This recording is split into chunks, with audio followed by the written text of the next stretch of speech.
Shane Ford was 34 years old and spent most of his days crawling through freezing basements, fixing broken HVAC systems around Cleveland. His family believed he was the disappointment Walter Ford never admitted out loud. Shane drove a rusted 2003 pickup, wore the same steel toe boots for 6 winters, and still lived in a small apartment above an auto repair shop in Parma. What they didn't know was that Walter Ford had rewritten part of his estate plan 8 years earlier. And when the lawyer placed the old Omega watch into Shane's hand, Martin Keller slowly closed the folder, looked at the rest of the family, and said, "Everyone else needs to leave the room. Right now." If you're watching from somewhere outside the U.S., drop your country and local time in the comments. And if you enjoy slow burn stories about family betrayal, hidden truth, and quiet revenge, subscribe now. Tomorrow's story gets even colder. Rain slid down the tall windows of Keller and Associates in long gray lines, blurring the Cleveland skyline into streaks of steel and smoke. The conference room smelled like polished walnut old paper and burnt coffee that had been sitting on the warmer too long. Shane Ford stood near the doorway for a moment before taking his seat. Nobody greeted him. Evelyn Ford sat at the far end of the table in a fitted black coat that probably cost more than Shane's pickup truck. Her hands rested calmly beside a leather handbag from Saks Fifth Avenue. Diamond earrings caught the cold light every time she moved her head. Across from her, Grant Ford leaned back in his chair, scrolling through his phone. Navy suit, silver Rolex, fresh haircut, the kind of man who checked stock prices during funerals. Rachel Ford sat beside him with a legal pad open in front of her already, looking bored.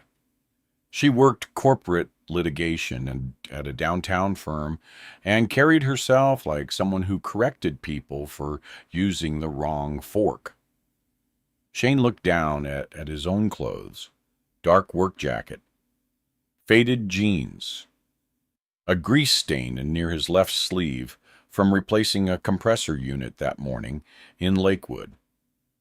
He had come straight from work because dead men didn't wait for cleaner clothes.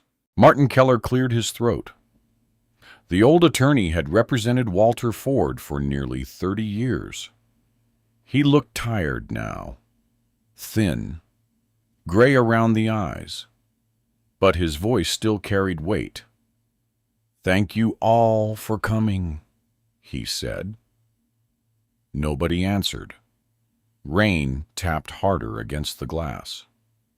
Martin opened the folder in front of him carefully, almost respectfully.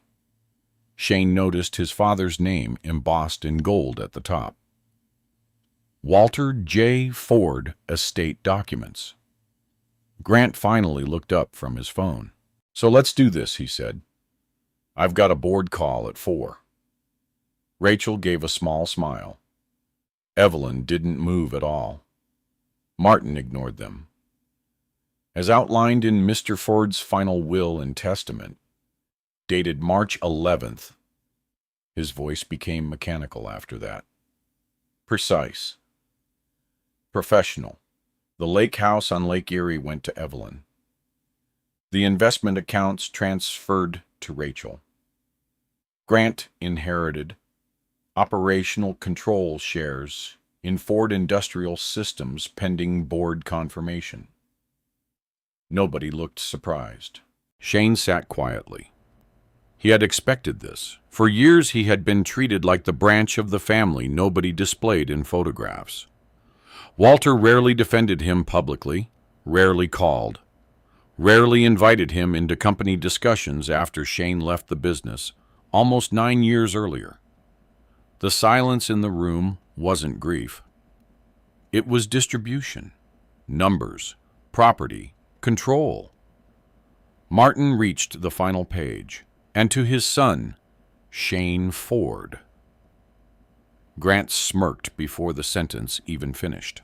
Martin reached into a small velvet case beside the folder. Inside sat an old Omega Seamaster watch. The steel was scratched. The bezel faded. The leather strap cracked near the buckle. It looked old enough to belong in a pawn shop display. Rachel blinked once. "That's it?" she asked. Grant laughed softly through his O's.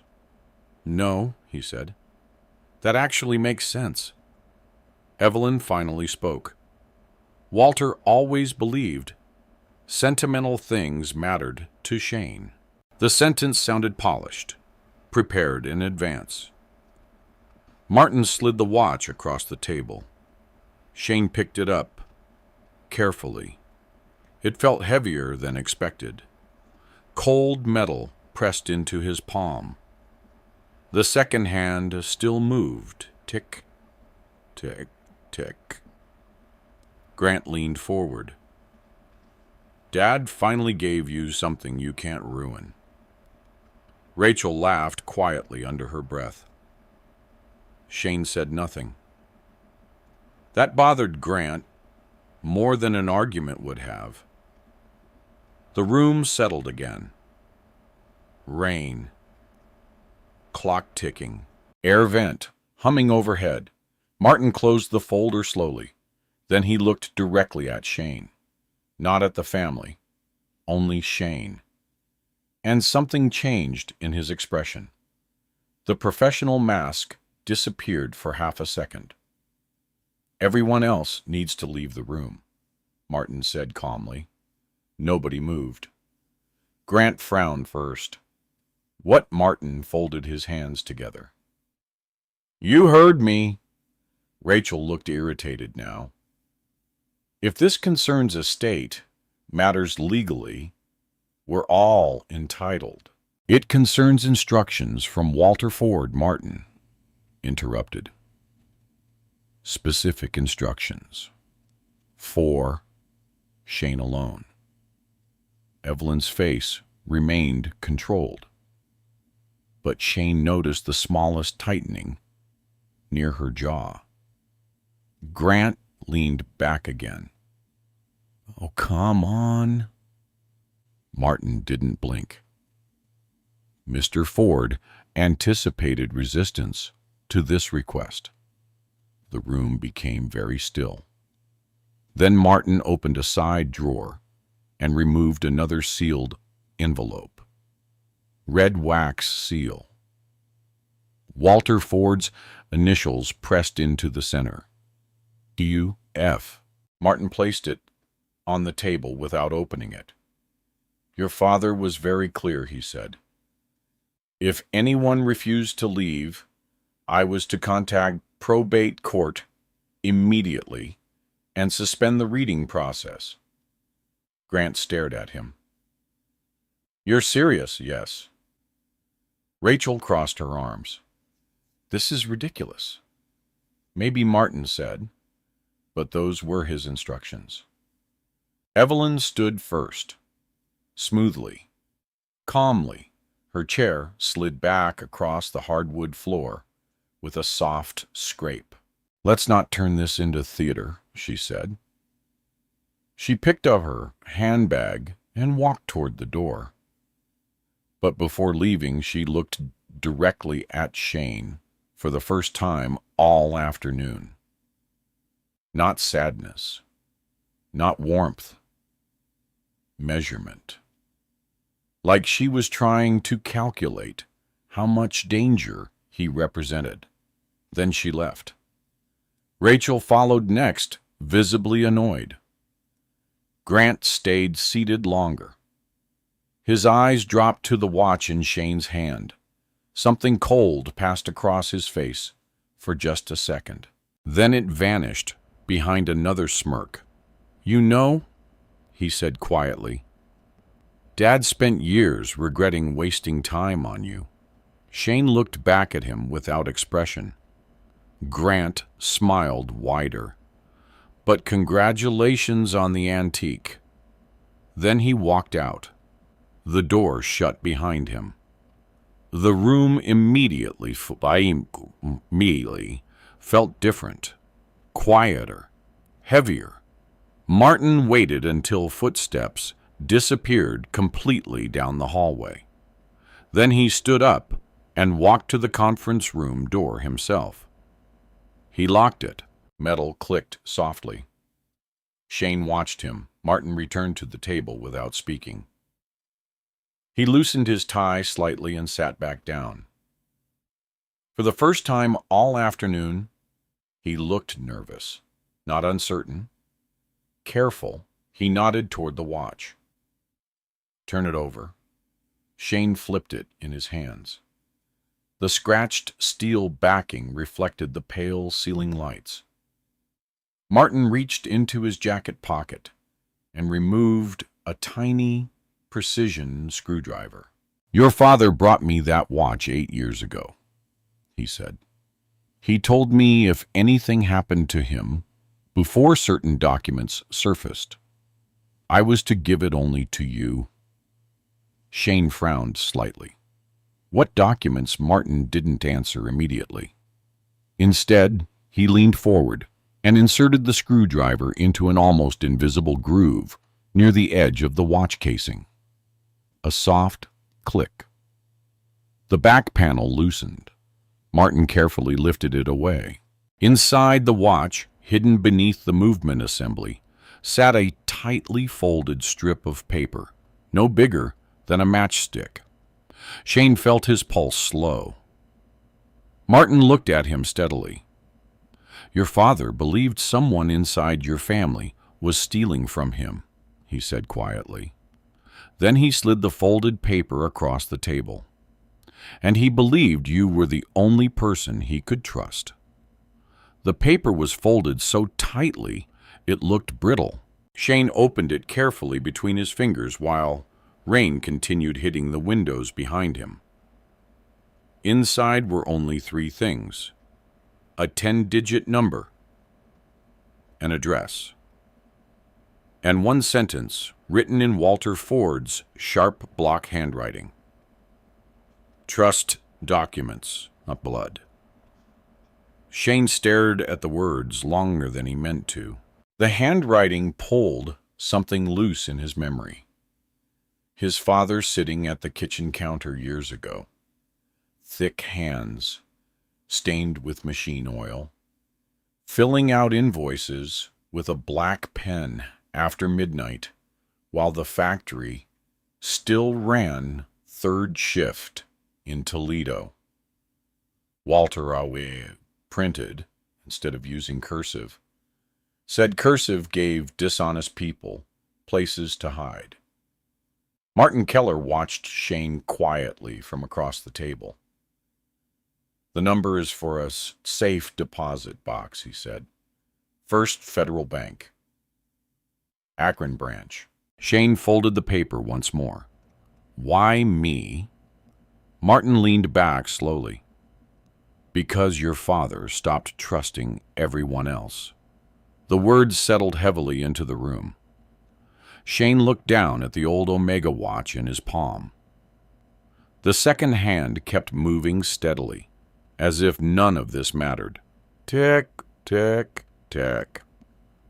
When did he tell you will be all this? Shane asked. 8 years ago. That surprised him. 8 years! That was before Walter's stroke, before the hospital stays, before Grant officially took over day-to-day operations at Ford Industrial Systems, before Shane stopped coming around. Martin removed his glasses and rubbed one eye. Your father believed money was disappearing from the company long before he became ill, he said. At first, he thought it was sloppy accounting. Then he thought it was theft, and he didn't call the police. He didn't know who he could trust. Shane gave a small, humorless smile. Apparently, not even me.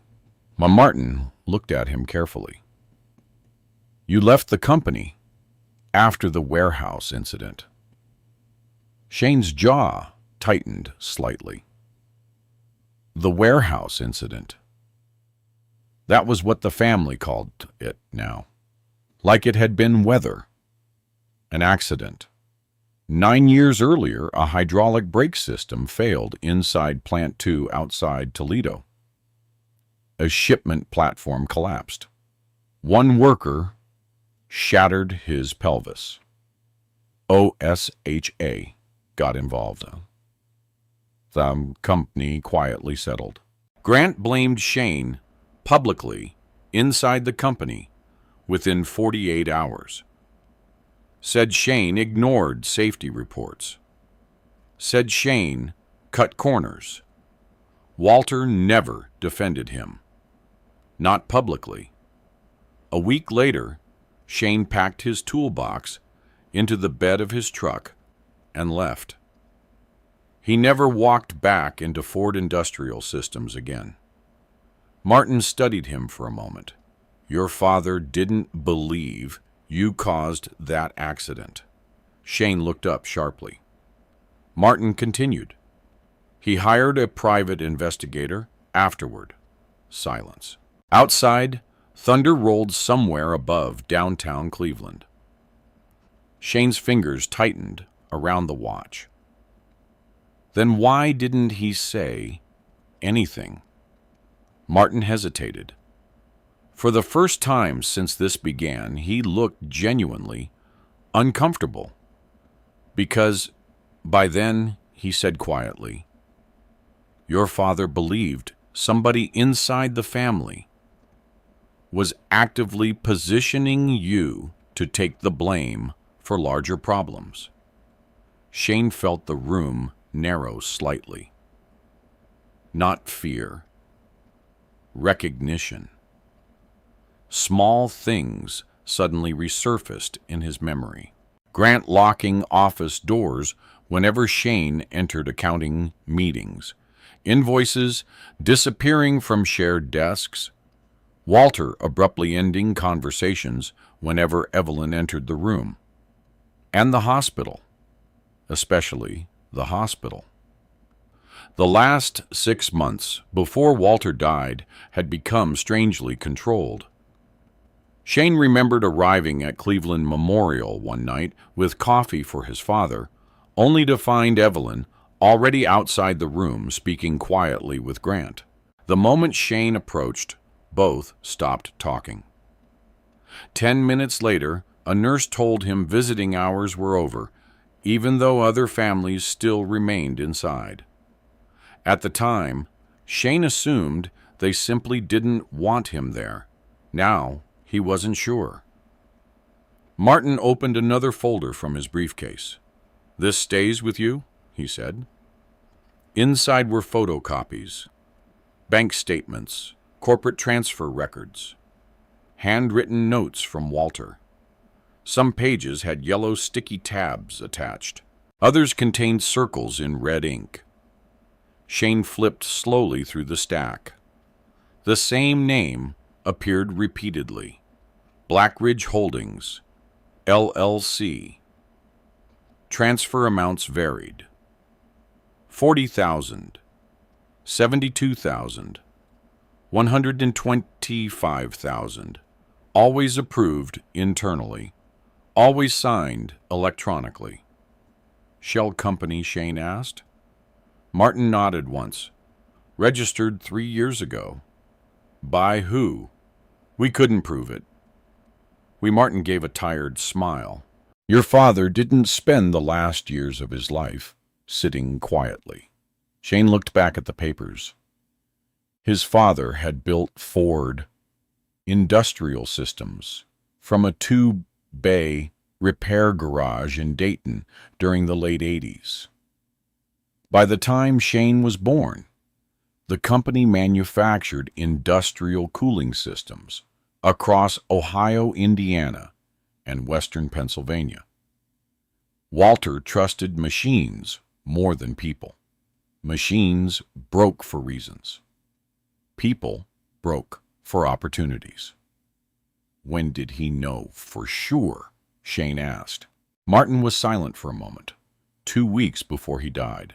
The answer landed harder than Shane expected. Because that meant Walter spent his final days knowing someone close to him was stealing from him, possibly poisoning his company, possibly worse. Martin slid a small brass key across the table. Safe deposit key. Your father instructed me to give you that only after the will reading. Shane picked it up. Cold metal. Old scratches. Used often. There's more in the box. Yes.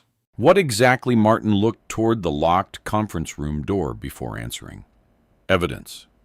Shane frowned. What kind? The kind your father believed might get buried if the wrong people reached it first. The rain outside dumpied slightly now. Traffic moved below the building in blurred streams of red brake lights. For several seconds, neither man spoke. Then Martin leaned forward again. You need to understand something carefully, Shane. His voice dropped lower. Your father believed his signature had been forged at least twice during his hospitalization. Shane stared at him. What? There were changes made to power of attorney documents. Who made them? We don't know, officially. Officially. The word stood out. Martin continued. He wanted proof before accusing family publicly. That's why he created contingencies instead. Shane looked down again at the watch. A scratched old watch everyone in the room had laughed at 15 minutes earlier. And hidden inside it sat the first real thing his father had ever left directly to him. Not money, not property, responsibility. Martin stood slowly from his chair. You should go to Akron tonight. Tonight? Yes. Why? Martin didn't answer immediately. Instead, he walked to the window overlooking Euclid Avenue below. When he finally spoke, his tone had changed. More cautious, because your brother asked for copies of estate transfer records last week. Shane felt something hard settle in his chest. And because Evelyn contacted probate court before Walter was even buried. That silence said enough. Martin turned back toward him. If they suspect your father hid something, they'll start looking. Shane slipped the folded paper carefully into his wallet. Then he gathered the documents into a stack. What happens if I find proof? Martin looked directly at him. Then you'll understand why your father trusted the quiet son instead of the ambitious one. Shane stood. The old leather chair creaked beneath him. He slid the Omega watch onto his wrist for the first time.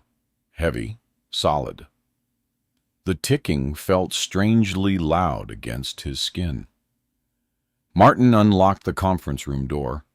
Voices echoed faintly from somewhere down the hallway. Rachel speaking sharply. Grant laughing about something. Normal sounds, ordinary sounds. But Shane noticed something now that he hadn't before. Nobody in that family had cried today. Not once. Martin handed him the final sealed envelope. If they forced my signature, it read across the front.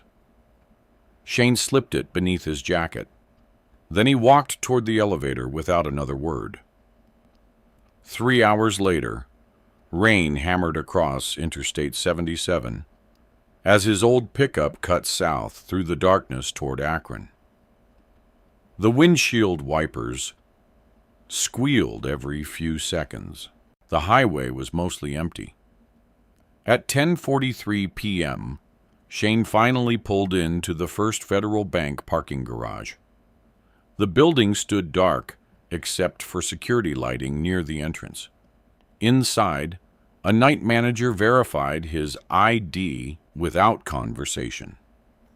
Then a vault door opened with a deep mechanical click. Rows of steel boxes lined the walls. The employee stopped beside box 214. Shane inserted the brass key with steady hands. The drawer slid open slowly. Inside sat four things: a black USB drive, a thick folder of documents, an unloaded .38 revolver, and a sealed white envelope. Across the front, in Walter Ford's handwriting, were 6 words: "If they forced my signature." The motel sat beside Route 8, just outside Akron. One floor, flickering neon sign. Half the parking lot empty except for a plumbing van and a dark green semi-truck idling near the highway entrance. Shane carried the contents of the safe deposit box into room 17 shortly after midnight. The room smelled faintly of bleach and old cigarette smoke buried beneath years of cheap carpet cleaner. He locked the door twice. Then he spread everything across the small round table near the window. The old revolver, the folder, the USB drive, and the envelope. Rainwater dripped slowly from the sleeve of his jacket onto the carpet. For several seconds, Shane simply stared at the envelope. If they forced my signature. His father's handwriting looked firmer here than it had on the hidden note inside the watch. Strong. Controlled. Alive. Shane finally opened it carefully. Inside was a letter folded into thirds, several pages, typed except for the final paragraph. He began reading. Shane. If you are holding this, then I was right to worry. I wanted to believe I was becoming paranoid. Old men see enemies where there are none, but numbers do not lie, and machines do not hide intentions. People do. The first missing transfer appeared 4 years ago, small enough to dismiss. Then larger amounts disappeared through layered vendors and false maintenance contracts. I traced several of them myself. The company receiving the money is called Black Ridge Holdings, LLC. I believe Grant controls it through intermediaries. Shane stopped reading for a second, not because the accusation shocked him, because Walter had written it plainly. No hesitation, no excuses. Grant controls it. The motel heater rattled loudly beside the wall. Shane continued, I do not know how involved Evelyn is. I pray she is only protecting him and not participating herself. But I no longer trust the timing of certain legal documents placed before me during treatment. If my signature appears on emergency transfer authorizations dated during hospitalization, challenge them immediately, especially anything signed after October 14th. Shane's eyes narrowed slightly. October 14th. That was the week Walter lost consciousness after complications from a second stroke. Shane remembered standing outside the ICU holding untouched coffee, while Grant spoke privately, with doctors behind closed doors. He remembered Rachel telling him visiting restrictions had changed. He remembered feeling like an outsider at his own father's bedside. Now the memory tasted different, more organized, more deliberate. He turned the page. There is one more thing you need to understand. 9 years ago, The warehouse brake failure was not your fault. The sentence hit harder than anything else. So far. Shane slowly lowered the maimer. Outside tires hissed across wet pavement, beyond the motel window. For years, that accident had followed him like a stain. Workers whispered. Managers avoided him. Grant publicly called him careless during internal meetings before OSHA even finished investigating. Walter said almost nothing. At the time, Shane interpreted silence as agreement. Now he kept reading. The hydraulic system was tampered with before inspection. I discovered this too late to undo what happened to you publicly. Grant insisted the company needed quick accountability to avoid lawsuits. I let him control the narrative. That was my greatest failure as your father. Shane's jaw tightened. Not anger, something heavier. The realization that Walter had known. All these years, known and stayed silent. The final paragraph was handwritten. You were never weak, Shane. You simply never learned to perform strength for greedy people. Trust documents, not emotions. Walter Ford. Shane sat motionless for a long time after finishing. The motel room seemed quieter now, except for the ticking watch on his wrist. Tick, tick, tick. Eventually, he reached for the folder. Inside were printed bank records organized by date.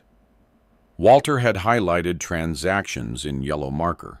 The pattern became obvious quickly. Money left Ford Industrial Systems through vendor payments tied to maintenance contracts that did not exist. Cooling systems, industrial calibration, equipment transportation. Most payments ranged between $50,000 and $90,000. Small enough individually to avoid immediate scrutiny inside a large manufacturing company. Together, they totaled millions. Shane flipped deeper into the file, then stopped. One document showed registration details for Black Ridge Holdings, LLC. Registered Agent R. Ford, Legal Consulting. Shane stared at the address beneath it. Downtown Cleveland, same office building where Rachel worked. The heater clicked off suddenly. Silence filled the room. Rachel.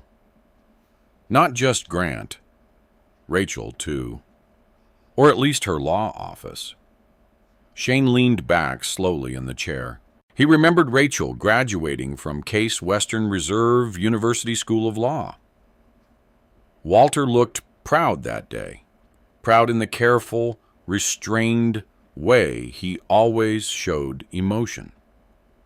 3 years later, she began handling internal corporate filings for Ford Industrial Systems, right around the time the money started disappearing. Shane rubbed a hand across his face. None of this felt dramatic. That was the worst part. No movie villain speeches, no obvious betrayal, just paperwork, quiet signatures, electronic transfers, people smiling at dinners while draining millions through invisible channels. He plugged the USB drive into the motel television. Several folders appeared. Audits, transfers, video. Shane. His eyes paused on the last one. He opened it first. Inside were scanned photos, old factory pictures, maintenance reports, performance evaluations. One video file dated 9 years earlier. Shane clicked it. Security footage appeared from inside Plant 2. Black and white. Silent. Timestamp running across the bottom. The warehouse platform. The hydraulic brake system. Workers moving crates. Then a figure entered frame wearing a company jacket. Not Shane. Grant. Shane leaned forward immediately.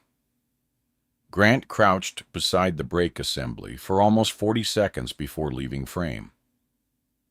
2 hours later, according to the timestamp, the system failed. Shane stared at the screen without blinking. His pulse slowed instead of rising. That happened whenever he got angry enough. Everything inside him became still. He replayed the clip again and again. Grant clearly looked around before touching the brake housing. The footage quality wasn't perfect, but it was enough to raise questions. Enough to destroy the story Shane had lived under for nearly a decade. He opened another folder. More files, internal emails, accounting spreadsheets. One audio recording labeled OCT 14_hospital. Shane clicked it. Static crackled first, then voices, muffled, a hospital monitor beeping steadily in the background.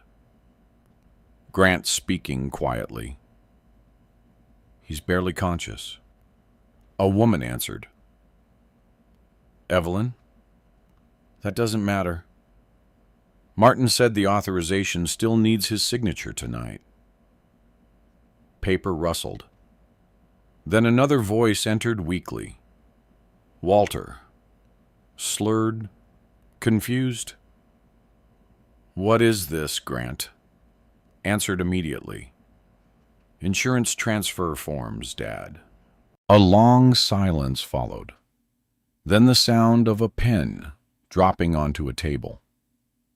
Shane stopped the recording. The motel room suddenly felt colder. Not because of the weather, because the voices sounded normal, not evil, not theatrical. Just calm people handling business around a dying man. That calmness made it worse. He leaned back again and looked toward the rain-covered window. Walter had known his family was turning against him while lying in a hospital bed, unable to fight properly. And instead of exploding publicly, he built evidence quietly, like setting traps inside walls. The ticking watch continued against Shane's wrist, his father's last machine still keeping time. Shane opened the final folder on the USB. A spreadsheet appeared listing outgoing transfers from Ford Industrial Systems over 4 years. One payment near the bottom caught his attention immediately. $480,000. Transferred 48 hours before Walter died. Recipient Blackridge Holdings, LLC. Authorization attached. Shane opened the authorization form. His father's electronic signature appeared at the bottom, but the timestamp was impossible. Walter was already intubated in ICU that night. Shane remembered because he had stood outside Cleveland Memorial at 2 a.m. while snow fell across the parking garage roof. Grant told him their father was sleeping. Rachel told him not to upset the staff. Evelyn never even came outside to speak with him. Shane slowly closed the laptop. Then he looked down at the watch again. Everyone in that conference room had laughed at it earlier. An old scratched Omega, worthless, except the entire truth had been hidden inside it. And now Shane understood something else. Walter never intended to hand him revenge. He handed him proof. There was a difference. Then Shane's phone vibrated suddenly against the motel table. Unknown number. He answered carefully. Silence at first. Then a man's voice, low, distorted. You should stop looking into your father's business. Shane said nothing. The voice continued. People who dig too deep around Ford Industrial tend to disappear. Click. The line went dead. Shane lowered the phone slowly. Outside, headlights swept briefly across his motel window, then disappeared back into the rain. Shane left Akron before sunrise. Rain still covered northern Ohio in a dull gray haze, turning the highway into long ribbons of reflected headlights. His old pickup rattled slightly every time he crossed uneven pavement on Interstate 80. He barely noticed. The USB drive sat in the cup holder beside him. The Omega watch remained tight around his wrist. Tick, tick, tick. By 7:15 a.m., he exited near Toledo. Ford Industrial Systems Plant. Two stood on the edge of an aging manufacturing district, surrounded by rail lines, scrap yards, and empty warehouses with faded company logos peeling off brick walls. The factory looked smaller than Shane remembered, older. The giant Ford Industrial Systems sign near the entrance had lost two letters. Rust streaked down the support beams beneath it. But the smell hit him immediately when he stepped out of the truck. Machine oil, hot steel, coolant. It pulled him backward 9 years in a single breath. Back when third shifts still ran full crews. Back when Walter walked the floor himself every Thursday morning before sunrise. Back when Shane still believed he belonged here.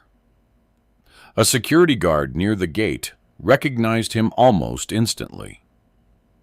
Shane. The man stood from his booth slowly.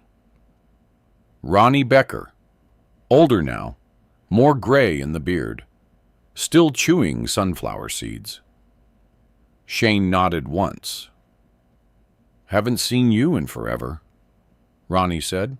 "Yeah?" Ronnie glanced toward the main building. "You here for the funeral stuff?" "Something like that."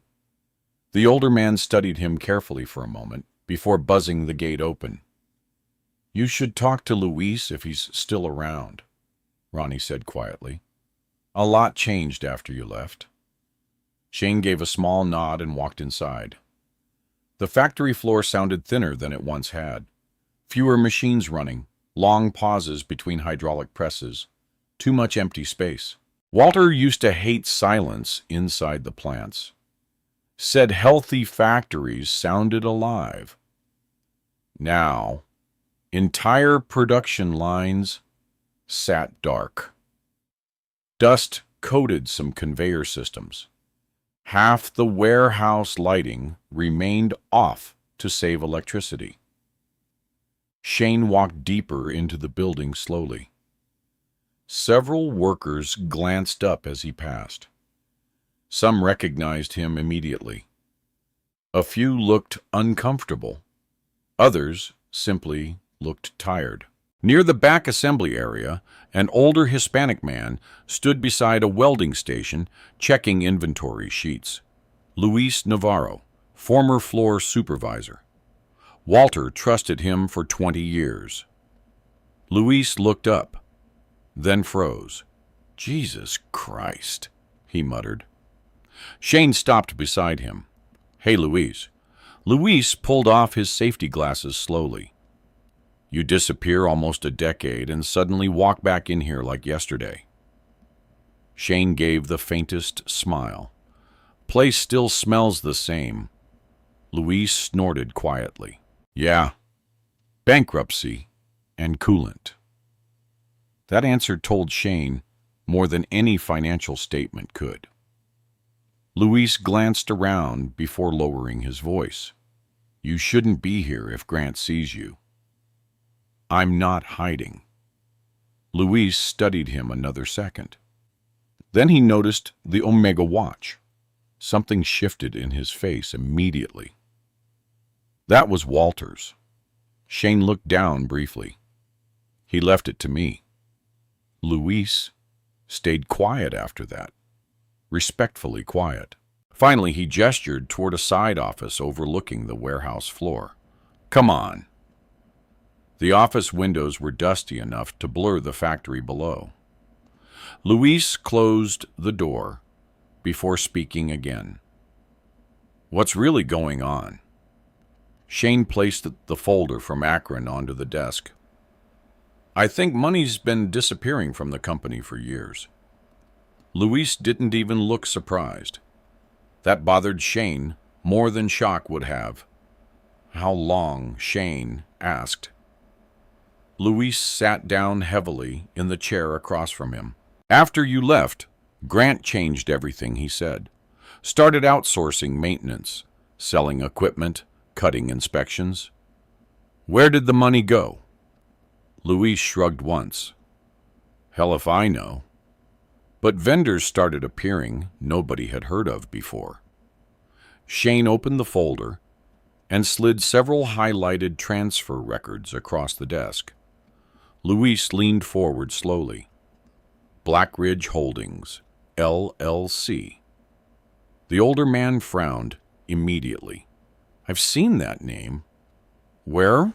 Shipping invoices, maybe. Maintenance contracts. Did they actually do work here? Luis gave a dry laugh. Not unless invisible mechanics count. Shane sat back quietly. Outside the office window, a forklift moved through the warehouse, carrying half-empty pallets of industrial tubing. Too much unused space surrounded everything. The company was bleeding. Luis rubbed a hand across his mouth. You know what the worst part is? He asked. Shane waited. Walter knew something was wrong near the end. I could tell. How? He started coming to the plant alone at night. That caught Shane's attention. Luis continued. He'd walk accounting reports down to the floor himself. Asked strange questions. Wanted old inventory records. Shane remembered something suddenly. 3 years before Walter's death, Shane had received a random voicemail from his father at 1:12 a.m. No greeting, no explanation, just one sentence. Always keep copies. At the time, Shane assumed Walter was drunk or exhausted. Now the sentence felt different, planned. Luis leaned closer. There's something else. Shane looked at him. The warehouse brake system that failed years ago. Silence settled briefly between them. Luis lowered his voice even more. I never believed you caused that. Shane said nothing. Luis pointed toward the far side of the plant. Maintenance logs disappeared 2 days before OSHA arrived. Grant handled it personally. A cold heaviness settled deeper into Shane's chest. Not surprise anymore. Confirmation. Luis opened one desk drawer and pulled out a faded clipboard. These are old shipping manifests I kept copies of, he said quietly. Didn't trust corporate after a while. Shane flipped through the papers. Several invoice numbers matched transfers from Walter's records. Blackridge Holdings appeared repeatedly. Equipment transportation. Emergency hydraulic repairs. Cooling component disposal. Millions in fake operational costs. Luis shook his head slowly. They stripped this company apart, piece by piece. Shane looked through the dusty office window again. Walter built Ford Industrial Systems from almost nothing. And while he lay in hospital rooms fighting strokes and medications, his own family had quietly hollowed the company out around him. Not with guns, not with violence, with paperwork. That almost made it uglier. A knock hit the office door suddenly. Both men looked up. A young employee stepped inside nervously. "Louise? Grant's here." The room went still. What? Louise asked. "He just pulled into the executive lot." Shane checked his watch automatically. 9:42 a.m. Too early for coincidence. Louise looked toward him carefully. "You expecting him?" "No." But Shane immediately thought about the phone call from the motel. Stop digging. Outside the office window, a black Escalade rolled past the factory floor entrance toward executive parking. Grant stepped out wearing a charcoal coat and sunglasses despite the cloudy weather. Even from this distance, his movements looked sharp and impatient. A second SUV followed behind him. 2 men exited that vehicle too. Neither looked like executives. Shane noticed the way they scanned the building first. Security, or something close to it. Louise cursed quietly. "You need to go." Shane remained still. Below them, Grant entered the plant floor, speaking to a production manager while removing leather gloves. Then he suddenly stopped walking. His eyes lifted toward the office window, toward Shane. Even through dirty glass, Shane could see the exact moment Grant recognized him. No shock, no confusion, just irritation, like discovering a leak that should have stayed sealed. Grant said something to the 2 men beside him.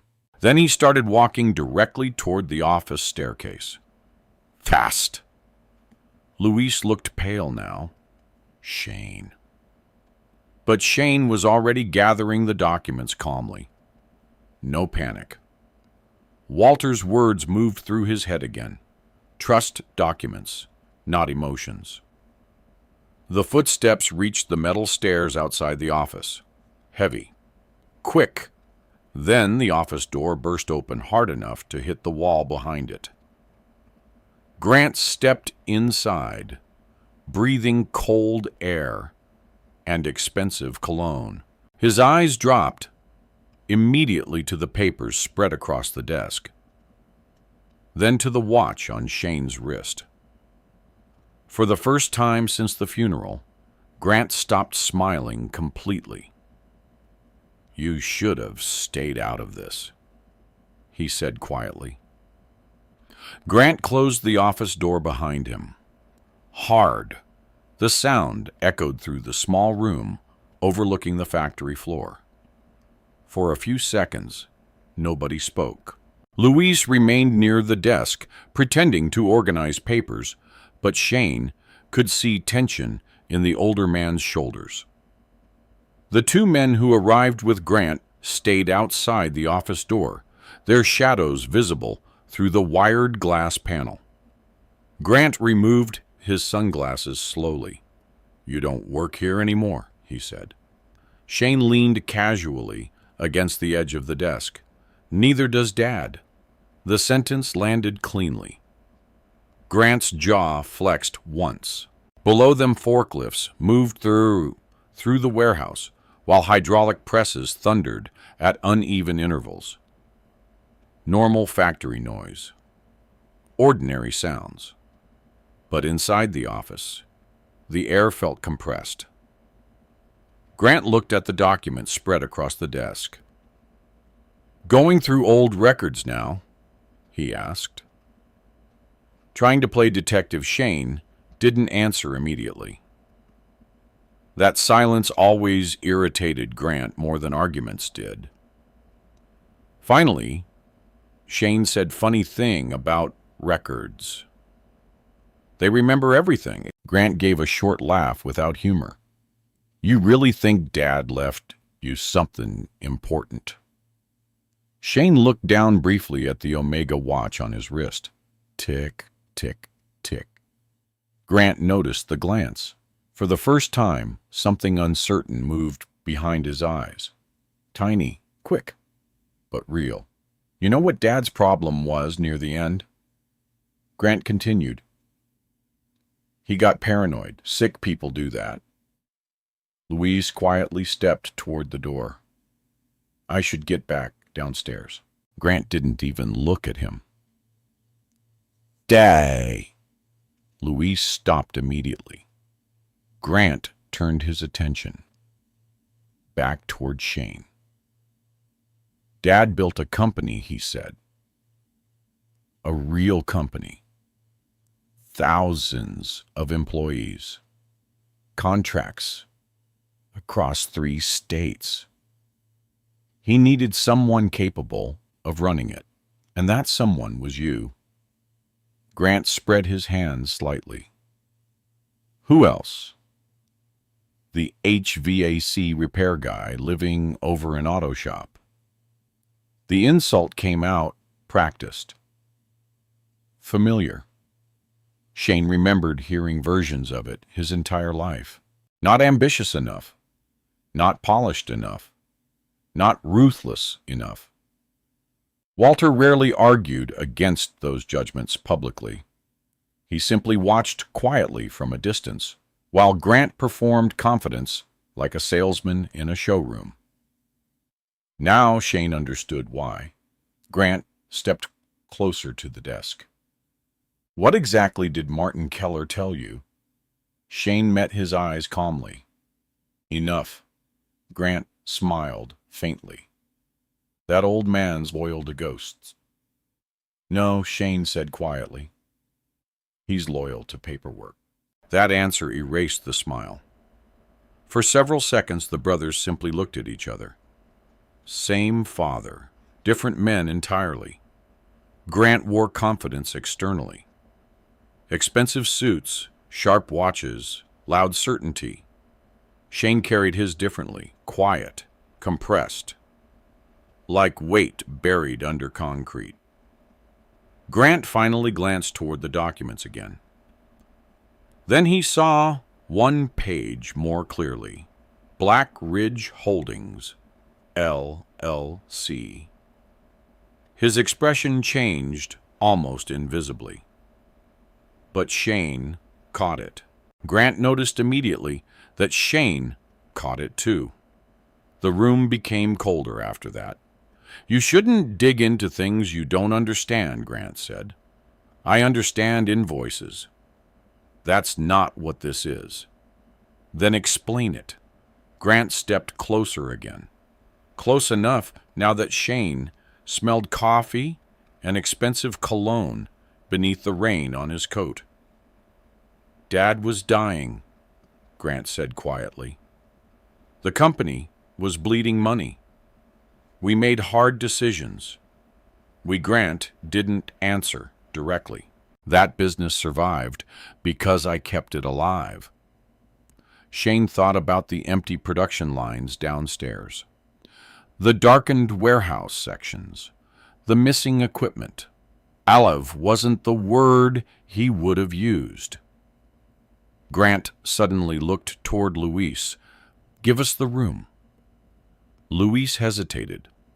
Then he looked once at Shane before leaving the office silently. The door shut again. Now only the brothers remained. Grant lowered his voice.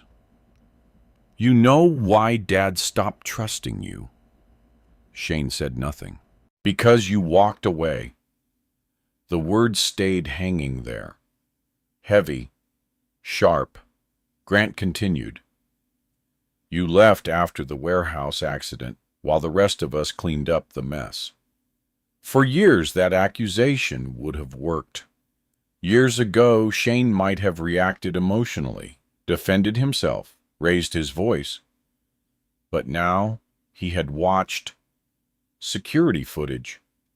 Now he had read Walter's letter. Now he understood silence differently. Interesting version of history, Shane said. Grant studied him carefully. You think you found something in those files? Shane looked directly at him. I think Dad did. That answer landed harder.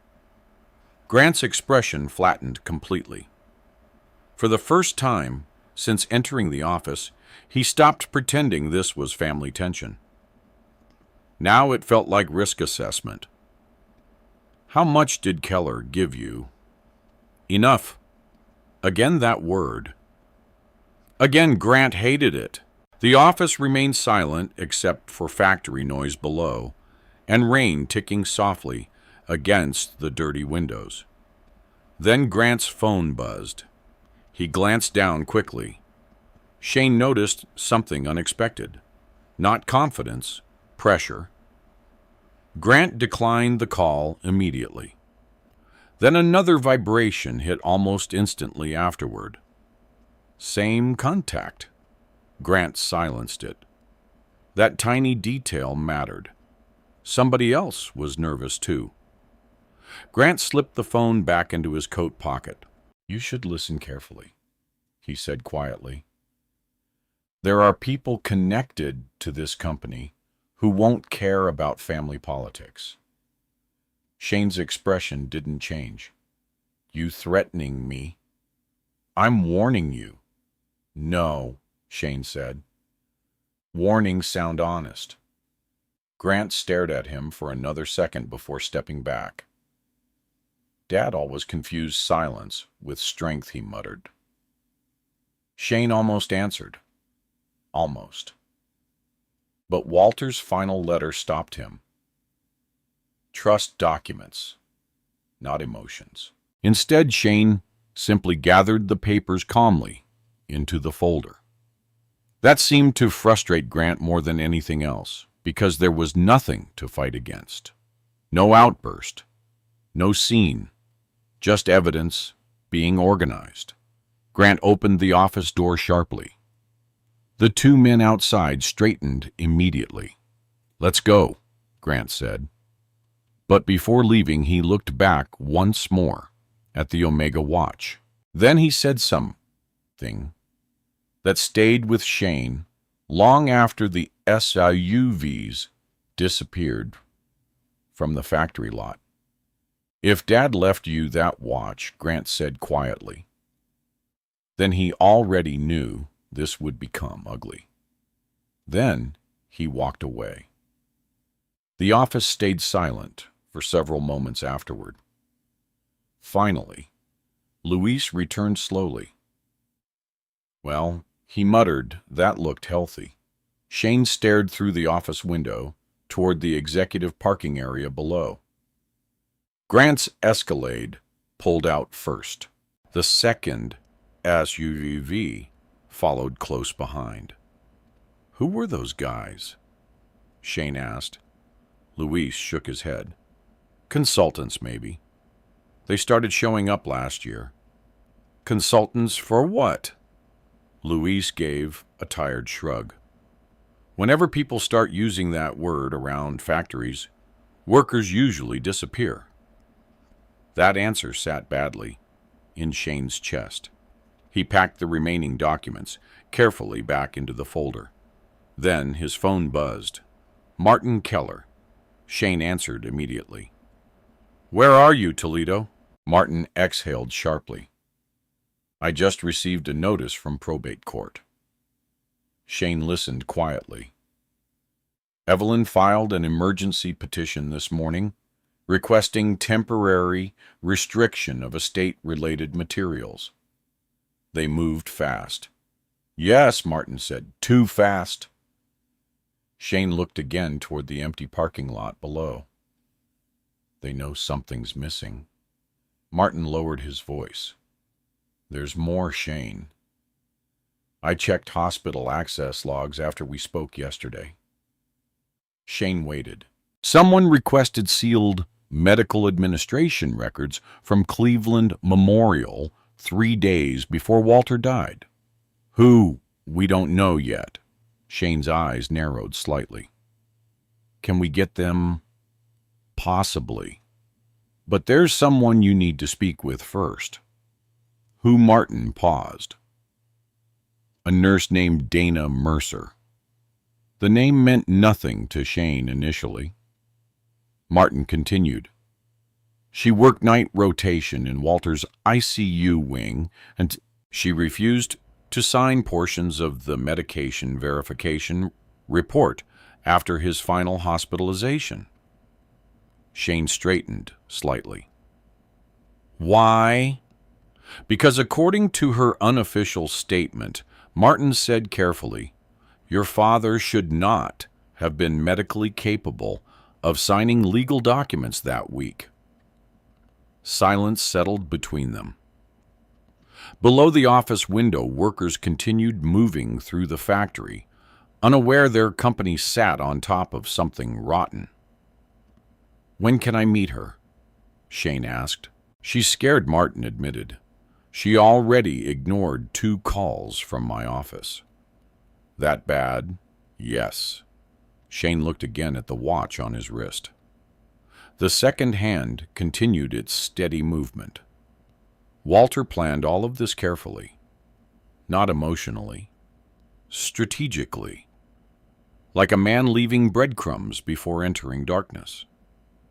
Martin finally spoke again. "One more thing.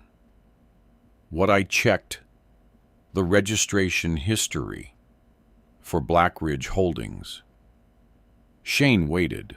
It wasn't just tied to Rachel's legal office. A pause.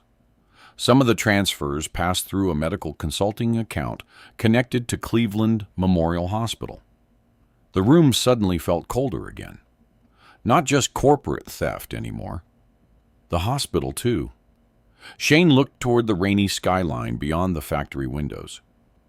His father had died surrounded by people signing forms around his bed. And now the same name kept appearing everywhere. Blackridge, transfers, hospital records, emergency authorizations. The pattern was tightening. And somewhere inside it sat the truth Walter hid inside a scratched old watch. Cleveland Memorial Hospital looked colder at night. Not physically, emotionally. The white exterior lights reflected off wet pavement while ambulances moved in and out beneath the emergency entrance canopy, like silent machinery, following routines older than grief itself. Shane parked across the street near a closed pharmacy and watched the hospital for almost 5 minutes before going inside. The Omega watch sat beneath the cuff of his jacket. Tick, tick, tick. Dana Mercer had agreed to meet only after Martin Keller personally guaranteed the conversation would remain private. Even then, she chose the hospital cafeteria after midnight. Public enough to feel safe. Empty enough to talk. Shane found her sitting alone near the back vending machines, holding untouched coffee with both hands. Mid-40s. Thin face. Dark blonde hair tied back tightly. Hospital badge clipped beneath a navy cardigan. She looked up the moment he approached, and immediately looked toward the exits afterward. That told Shane enough already. "You're Shane?" she said quietly. He nodded once and sat across from her. For several seconds, neither spoke. A floor buffer hummed faintly somewhere down the hallway. Coffee machines clicked intermittently behind the counter. Dana finally exhaled slowly. "I almost didn't come." "Why did you—" She looked down at the table. "Because your father scared me before he died." That answer surprised him. She noticed. Not in a violent way, she clarified quickly. He was scared himself. That's what made it unsettling. Shane waited silently. Dana rubbed her thumb against the coffee cup lid. The last month he was here, he kept asking strange questions. What kind? Who entered his room? Which nurses were on shift? whether medication logs could be altered after administration. Shane's expression stayed neutral, but his attention sharpened immediately. Can they? Dana hesitated. With authorization, certain digital records can be updated without leaving evidence. She didn't answer directly. That answer was enough. Dana looked toward the cafeteria entrance again before lowering her voice. The night those legal forms were signed, she said quietly, your father should not have been fully coherent. Shane leaned back slightly. How bad was he? Bad enough that I filed concerns. What concerns Dana swallowed once. He'd received morphine less than an hour before. The fluorescent lights above them buzzed softly. Shane thought back to the audio recording from the USB drive. Walter's weak voice, slurred speech. What is this? Dana continued carefully. The dosage itself wasn't unusual for ICU care, but legal authorization documents should never have been presented under that condition. Who brought the documents, I don't know, officially. Officially? Again. Everyone kept using that word. But unofficially, Shane asked. Dana looked directly at him now. Your stepmother arrived first. Then your brother. Then someone from legal. Rachel. I don't know her name. Shane said nothing. Dana pulled nervously at the sleeve of her cardigan. I shouldn't even be talking about this. But you are. Because 2 days later she said quietly, someone asked me to amend part of the medication timeline. That sentence landed hard. Shane kept his face calm. Who a hospital administrator? Name. Donna hesitated longer this time. Michael Terrence. Shane memorized it instantly. What exactly did he want changed? The documented administration time. Why? He said there was confusion between paper logs and digital entries, and you believed that no. The answer came immediately. Dana looked exhausted suddenly, like someone who had spent too long carrying around a memory she wished belonged to someone else. I've worked ICU for 16 years, she said quietly. People manipulate paperwork after deaths all the time. Insurance claims, liability concerns, family disputes, but this felt different. She nodded slowly. Your father kept trying to tell people something.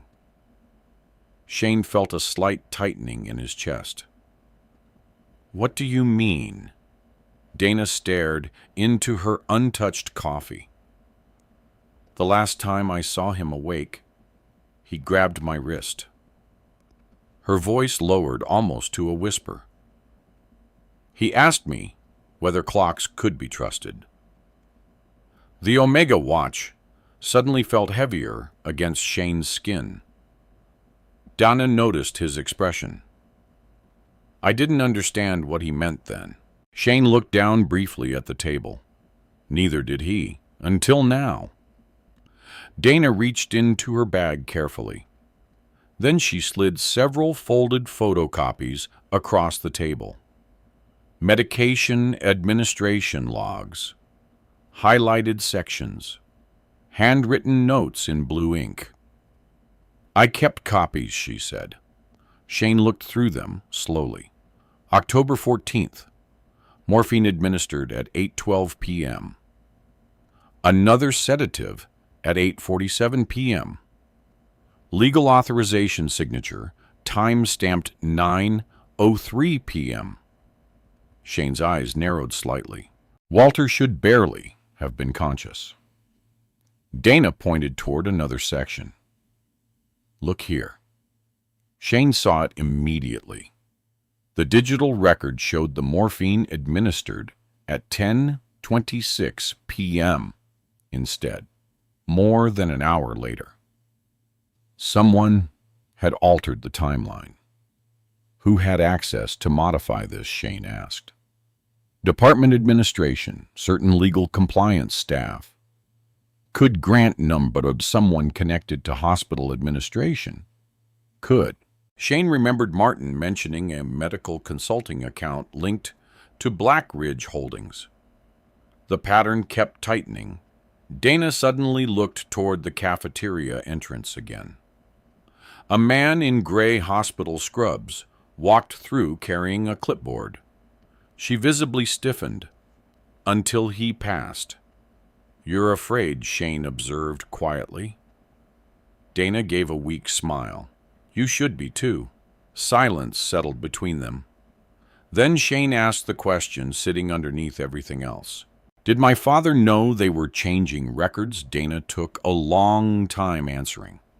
Finally, she nodded once. The night before he lost consciousness, he asked me for a pen. Shane waited. He wrote something on a napkin. What I never saw clearly. He folded it before anyone else entered. The watch again. It had to be. Walter had already begun preparing the hidden message.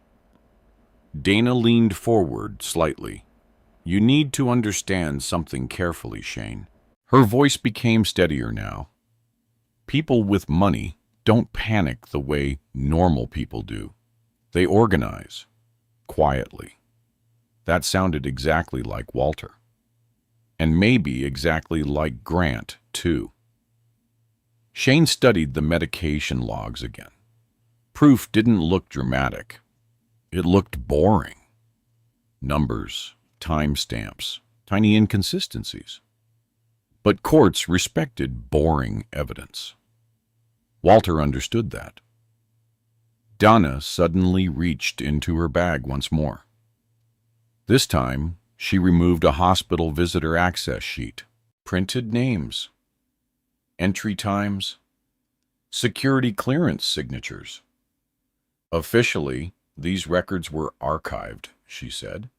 Unofficially, I made copies before they disappeared. Shane took the paper carefully.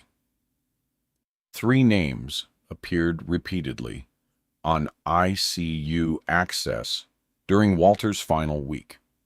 Evelyn Ford, Grant Ford, Michael Terrence, and near the bottom of October 14th, Rachel Ford. Entry at 8:41 p.m. Only minutes before the signature authorization. Shane stared at the time stamp silently. Dana watched him carefully. You didn't know she was there, she said.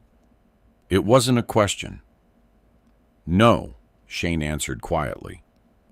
And somehow, that hurt worse than Grant.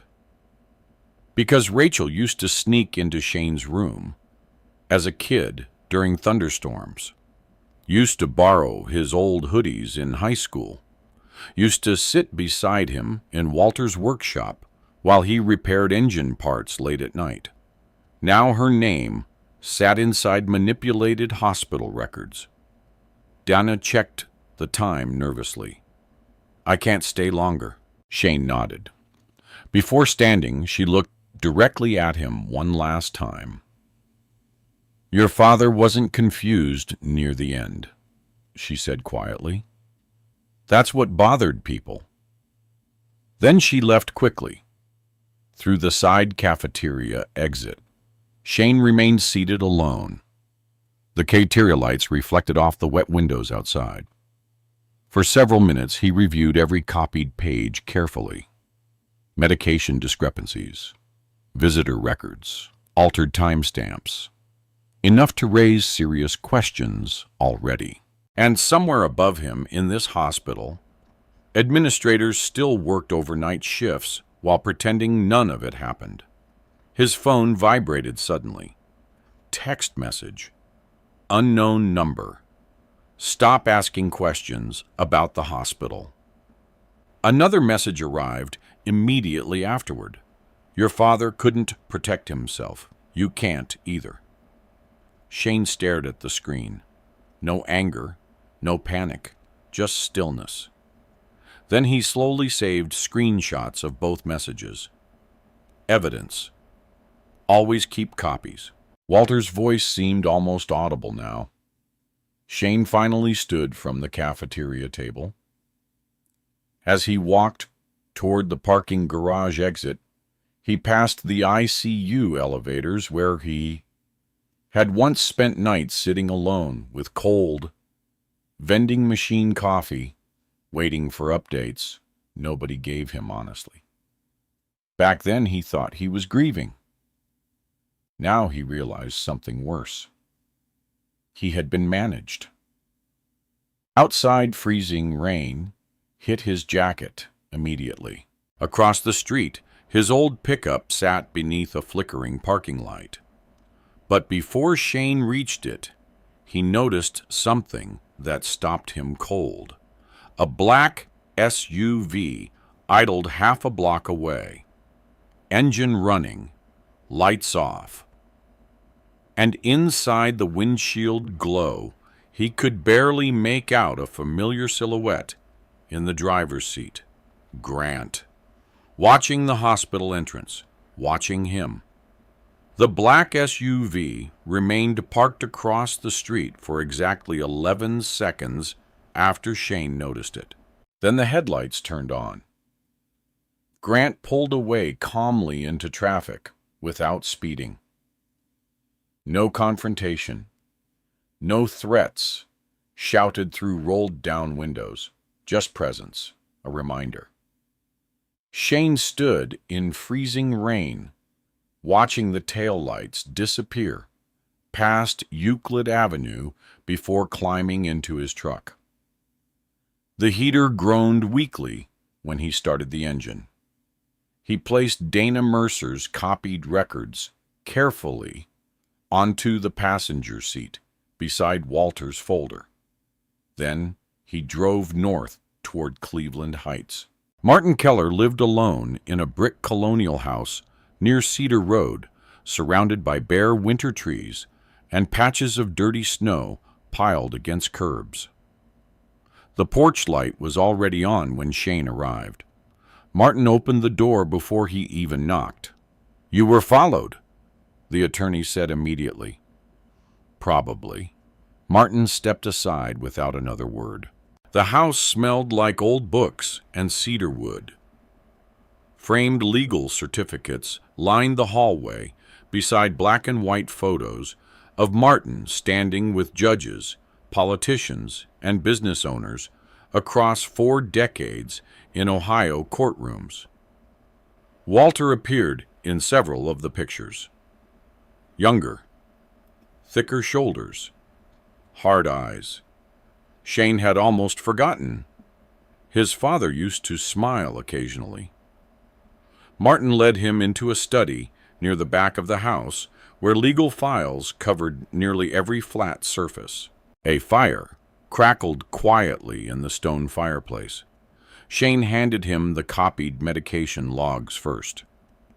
Martin adjusted his glasses slowly while reading. Then his expression hardened. "They altered administration timestamps," he said quietly. "Yes." "And Dana Mercer gave you these willingly." "She's scared. She should be."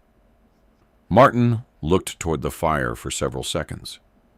Then he placed the records carefully, beside another stack of documents already waiting on the desk. "You were right," Shane said. "Rachel was there the night the signatures happened." Martin closed his eyes briefly. Not surprised, disappointed. "That complicates things," he admitted. "Did Dad know?" "I don't think he knew how involved she was." Shane remained silent after that. Martin opened another folder from the desk drawer. This arrived 2 hours ago from probate court. Inside sat official legal notices, emergency filing requests, temporary confidentiality petitions, restrictive discovery motions. Shane scanned them quietly. They're trying to slow everything down. They're trying to bury it before formal litigation begins, Martin corrected. The attorney removed his glasses again. Grant moved faster than I expected. Why? Because he's afraid of something specific. Martin stood and walked toward a filing cabinet near the wall. When he returned, he carried a sealed manila envelope marked Confidential Trust Addendum. He placed it on the desk carefully. Walter instructed me not to open this unless evidence of fraud appeared, Martin said. Shane looked at the envelope. Open it. Martin broke the seal slowly. Inside sat 3 pages. Corporate trust language, transfer contingencies, and one signed authorization from Walter Ford, dated 7 years earlier. Martin read silently for several moments. Then he looked up directly at Shane. Well, he said quietly, that explains the watch. Shane waited. Martin slid the document across the desk. If financial misconduct involving executive leadership is proven, he read all controlling operational shares of Ford Industrial Systems transfer immediately to Shane Ford, acting trustee. Silence settled heavily through the room. The fire cracked softly nearby. Shane looked down at the paper again. Not inheritance. Contingency.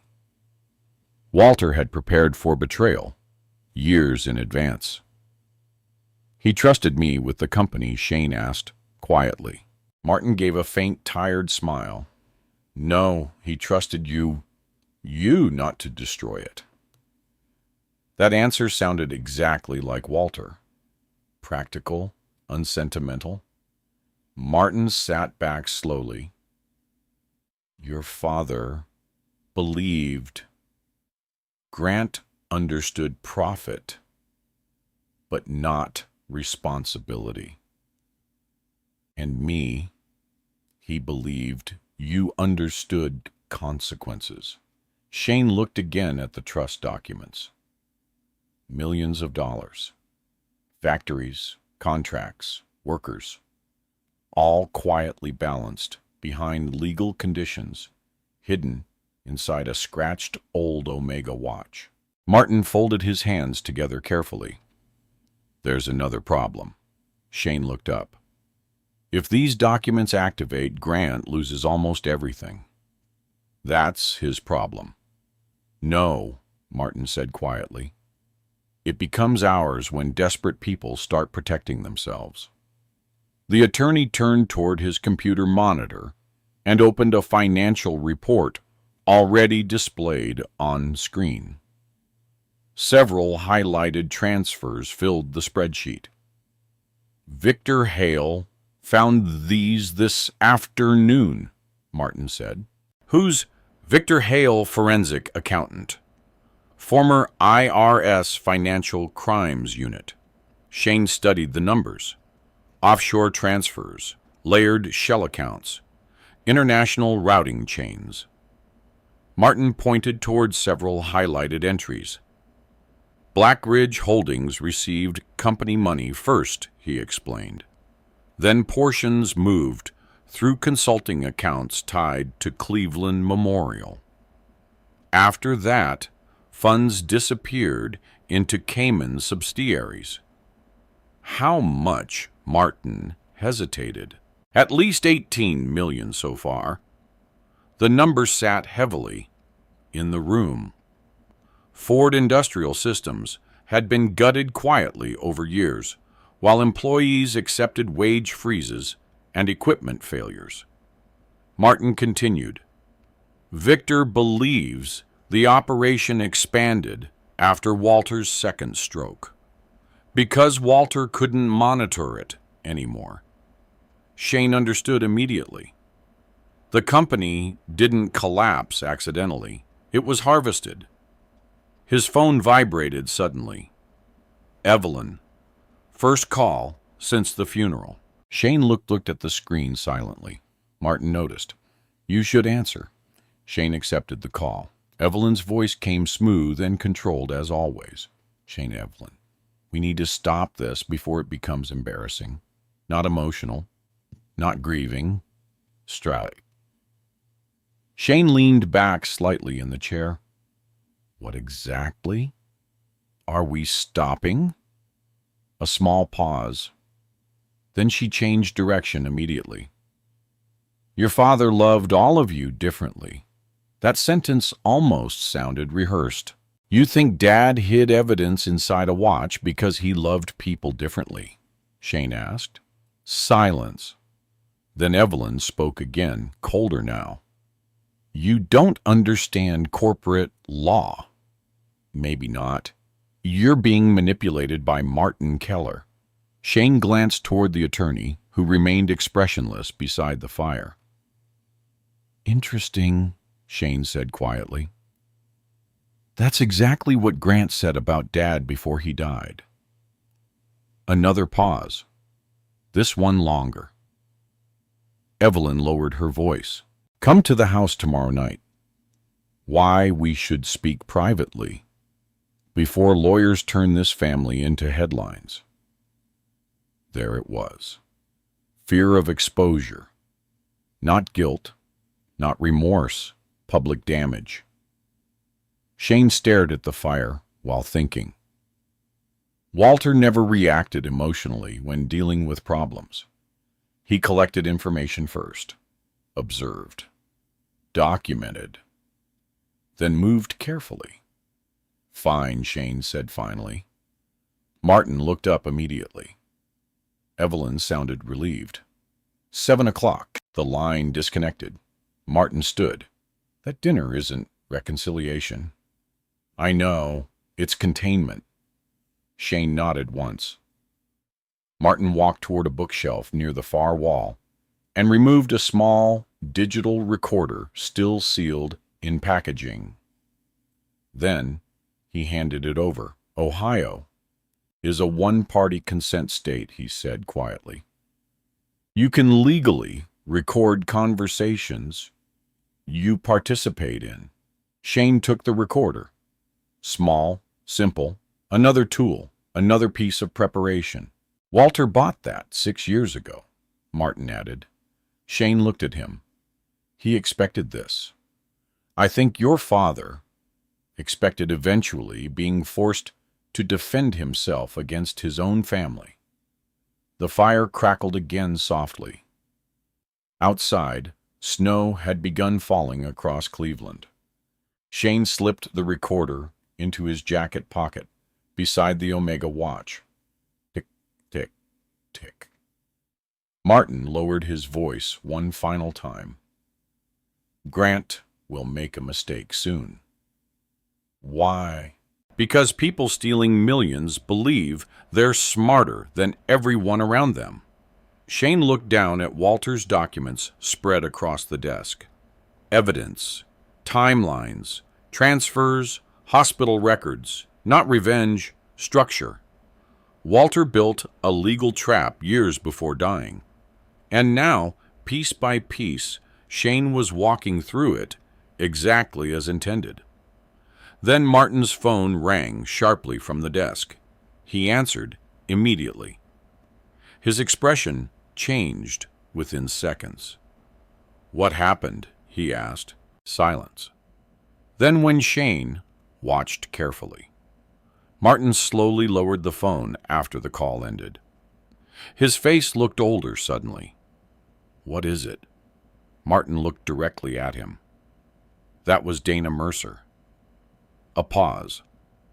"She says someone broke into her apartment tonight." The fire popped loudly behind them. Martin's next sentence came low and steady. And whoever did it knew exactly where she kept the copied hospital records. Snow covered the Ford estate by the following evening. The house sat above the frozen shoreline of Lake Erie, like something from an architecture magazine. Glass walls, limestone columns, warm yellow lighting glowing through giant windows, while the rest of Cleveland disappeared beneath winter fog. Shane parked beside 3 luxury vehicles, already lining the circular driveway. A black Escalade, Rachel's white Audi, Evelyn's silver Mercedes. The same family, different battlefield. He sat inside his truck for a few seconds before stepping out into the cold. The digital recorder Martin gave him rested inside his jacket pocket, already running. Tick, tick, tick. The Omega watch remained tight against his wrist beneath his sleeve. A housekeeper opened the front door before he knocked. Shane immediately smelled expensive candles and roasted garlic from the dining room. Everything inside looked untouched by grief. Clean, organized, controlled. Evelyn stood near the fireplace, wearing a cream-colored sweater and pearl earrings instead of funeral black this time. Grant leaned against the wet bar, pouring bourbon. Rachel sat at the dining table, scrolling through something on her phone. Nobody smiled when Shane entered, but nobody acted openly hostile either. That made the room feel even less honest. "Thank you for coming," Evelyn said smoothly. Shane removed his jacket slowly. "You said it was important." Grant handed himself another drink. "It is if you care about avoiding public disaster." Rachel finally looked up from her phone. "You've been talking to Keller nonstop," she said. "And now people inside the company are nervous." Shane sat at the far end of the dining table. Maybe they should be. The statement settled heavily into the room. Evelyn moved first, always controlled, always redirecting. "This family has already suffered enough," she said carefully. "Walter is gone. Whatever confusion existed during his illness doesn't need to become a legal circus." Confusion. Interesting word. Shane leaned back slightly in the chair. Was the forged signature confusion? To Grant's glass stopped halfway to his mouth. Rachel looked sharply toward him. Evelyn remained calm. No signatures were forged. Then Dad was fully coherent under morphine silence. Outside wind rattled lightly against the lake-facing windows. Grant finally spoke. "You're building stories from incomplete records." "Am I?" Grant walked toward the dining table slowly. "You don't understand how complicated Dad's final months became," he said. "The company was unstable. Vendors were threatening lawsuits, payroll issues, debt restructuring, and $18 million disappearing offshore probably didn't help." The sentence hit hard enough to freeze the room completely. Rachel stood immediately. What Grant looked at Shane coldly now. "You've been digging through confidential financials." "No," Shane said quietly. "Dad was." That landed differently. Because everyone at the table knew Walter's intelligence. His attention to detail. His habit of documenting everything quietly. For the first time that evening, uncertainty appeared across Evelyn's face. Tiny, quick, but visible. Grant recovered first. "You have no idea what those transfers were for." Then explain Black Ridge Holdings. Rachel's eyes immediately moved toward Grant. Small movement. But Shane noticed. So did Evelyn. Nobody answered. The silence itself became evidence. Grant set his bourbon glass down harder than necessary. Corporate structures use shell entities all the time. For what? Tax mitigation, liability separation, hospital consulting too. Rachel inhaled sharply. Grant's eyes narrowed. And there it was. The exact pressure point. Shane stayed perfectly still. No accusations, no yelling, just facts placed carefully onto the table, like tools. Walter would have approved. Evelyn sat down slowly now. Who told you about the hospital people who still know the difference between records and lies? Rachel crossed her arms tightly. You're accusing us of criminal fraud based on photocopies and emotional assumptions. No, Shane said. I'm accusing you based on timestamps. Again, silence. The house suddenly felt colder despite the fireplace burning nearby. Grant stepped closer. You think Dad trusted you? He asked quietly. Shane looked directly at him. He trusted evidence. Grant's jaw flexed once. You walked away from this family. No, Shane answered calmly. I was pushed out after the warehouse accident. That accident nearly killed someone. And you were seen near the brake assembly 2 hours beforehand. Rachel looked immediately toward Grant again, this time openly. Grant stared at Shane without blinking. What footage? Interesting. Not denial, not outrage. What footage? Shane noticed Evelyn noticing it too. Grant realized the mistake half a second late. The room remained silent long enough for everyone to feel it. Then Rachel spoke carefully. Grant, I don't know what manipulated garbage he found. Grant snapped. The crack in his composure came fast. Too fast.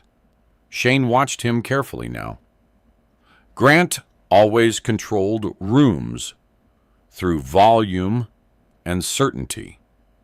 But underneath that confidence sat something unstable. Walter probably saw it years ago. People like Grant looked strongest, right before panic started leaking through. Evelyn immediately stepped in. Enough, she said sharply. The room quieted again. Then she turned toward Shane. What do you want to wreck now? Practical, not emotional. Shane almost respected that. He looked around the dining room slowly.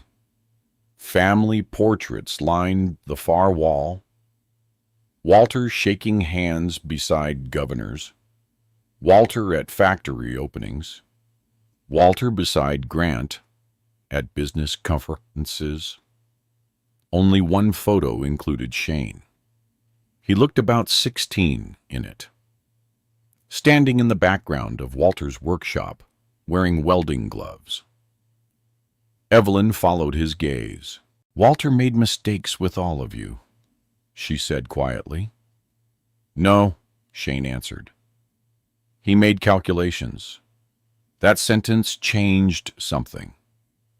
Rachel lowered her eyes briefly. Grant looked furious now, but Evelyn became very still, because she understood what Shane meant. Walter hadn't left the watch by accident. This entire situation was engineered years earlier. Grant suddenly laughed once. Short. Sharp. You think you're going to take the company? Shane didn't answer. Grant walked toward him until they stood only a few feet apart. You fixing air conditioners for apartment buildings? he said quietly. You don't run corporations. No, Shane agreed. I fix systems before they collapse. That one day hit harder than shouting would have. Rachel looked away completely after that. Evelyn finally spoke again, lower this time. There are ways to settle this privately. Money. There it was. Shane looked at her. How much? Grant stared sharply toward Evelyn. Wrong reaction again. She ignored him. You sign confidentiality agreements, she said carefully. Walk away from probate disputes. Martin Keller stops pursuing corporate discovery. And in return, we make sure you're compensated fairly. Shane almost smiled. Not because of the offer, because Walter predicted every step perfectly. First dismissal, then pressure, then containment through money. He leaned back in his chair calmly. You know what Dad understood better than all of you, nobody answered. That people start negotiating when evidence scares them. The room went dead silent. Grant slammed his hand onto the table, hard enough to shake silverware. You have no evidence. Rachel flinched visibly. Evelyn closed her eyes for half a second. Another mistake. Another emotional crack. Shane remained completely still. Then he said the most dangerous sentence in the room. I haven't even shown you what Dad hid yet. Nobody moved after that. Not immediately.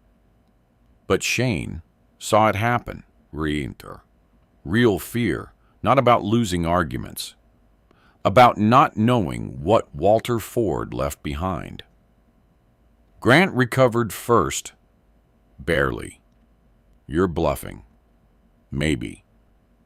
Grant stared at him another second before suddenly turning away toward the bar. He poured another bourbon, with unsteady hands this time. Rachel noticed too. So did Evelyn. And Shane understood something important in that moment. Grant wasn't fully in control anymore. Not of the company. Not of the story. Not even of himself. Then Shane's phone vibrated inside his pocket. Martin Keller. He answered immediately. Shane Martin said quietly. Victor Hale finished tracing the final transfer. Shane listened silently. Martin's next sentence froze the room around him completely. The money moved into an account opened under Walter Ford's medical power of attorney authorization. Shane looked slowly across the dining room toward Evelyn, then Rachel, then finally Grant. And Grant suddenly looked less like an executive and more like a man realizing the walls were starting to close. Nobody spoke after Martin Keller's phone call. The silence inside the Ford estate stretched long enough for the sound of ice hitting the lake outside to become noticeable through the glass walls. Grant stood near the bar, gripping a bourbon glass too tightly. Rachel remained frozen beside the dining table. Evelyn sat perfectly still. Only Shane moved. He slipped the phone back into his jacket pocket calmly and stood from the table. The digital recorder continued running silently beneath his coat. Tick, tick, tick. The Omega watch pressed cold against his wrist. What account? Evelyn finally asked. Shane looked at her. You already know. Her expression didn't break, but she didn't answer either. Grant stepped forward immediately. This conversation is over. No, Shane said quietly. This is the first honest conversation this family's had in years. Grant's face darkened. You think you can walk in here with conspiracy theories and threaten us? I don't need theories anymore. That landed differently, because everybody in the room understood the distinction. Shane picked up his jacket from the chair. I'm done talking tonight. Grant blocked the dining room entrance immediately. The movement came too fast, too aggressive. You're not taking company documents anywhere. Shane stopped, looked at him calmly. Move. No. For a moment, the brothers stood only feet apart while snow blew sideways outside the enormous windows overlooking Lake Erie. Grant spoke first. You have no idea how many people depend on this company. Shane's eyes stayed steady. Then maybe you shouldn't have stolen from it. Grant shoved him suddenly, hard enough to force Shane one step backward, against the edge of the table. Rachel gasped softly. Evelyn stood immediately. Grant. But Grant's anger had finally outrun his control. You always thought being quiet made you smarter, he snapped. You disappear for years, fix broken heaters, then suddenly think Dad chose you. Shane straightened slowly, still calm. That calmness unsettled Grant even more, because Shane wasn't reacting emotionally anymore. He was observing, recording, collecting, exactly like Walter. Grant realized it too late. You know what Dad really thought about you? Grant continued. He thought you were weak. Shane looked directly at him. No, he said quietly. He thought I'd wait before acting. The sentence landed cleanly. Grant swung first. Fast. A sharp right hook fueled more by panic than technique. Shane moved just enough. The punch clipped his shoulder instead of his face. Crystal shattered somewhere behind them as Grant slammed partially into the dining table. Rachel shouted his name. Evelyn rushed forward immediately. But Shane didn't hit back. He simply stepped away, controlled, measured. That somehow made Grant look worse, because now he appeared exactly what he actually was. Not powerful, unstable. Grant pointed toward the front door, breathing hard. Get out. Shane picked up his jacket calmly. You should call your lawyer before probate court opens Monday morning. Then he left. So hammered across the driveway as he walked toward his truck. Behind him, the Ford estate glowed warm and expensive against the frozen shoreline. A beautiful house filled with frightened people. Shane sat behind the wheel for nearly a minute before driving away. Only once he reached the main road did he remove the recorder from his pocket and stop the audio, every word, every threat, every reaction. Saved. Walter had been right. Truth mattered more when people exposed themselves naturally. By midnight, Shane sat inside Martin Keller's study again, while Victor Hale connected his laptop to a large monitor beside the fireplace. Victor looked exactly like someone who spent 20 years chasing financial crimes. Late 50s, thin frame, wire-rim glasses, no wasted movement, no wasted words. He acknowledged Shane with a small nod before reopening spreadsheets across the screen. I traced the October transfer, Victor said. Numbers filled the monitor. Routing chains, corporate identifiers, authorization signatures. It started here, Victor explained, pointing toward a Ford Industrial Operating account. moved through Blackridge Holdings, then through a medical consulting intermediary connected to Cleveland Memorial.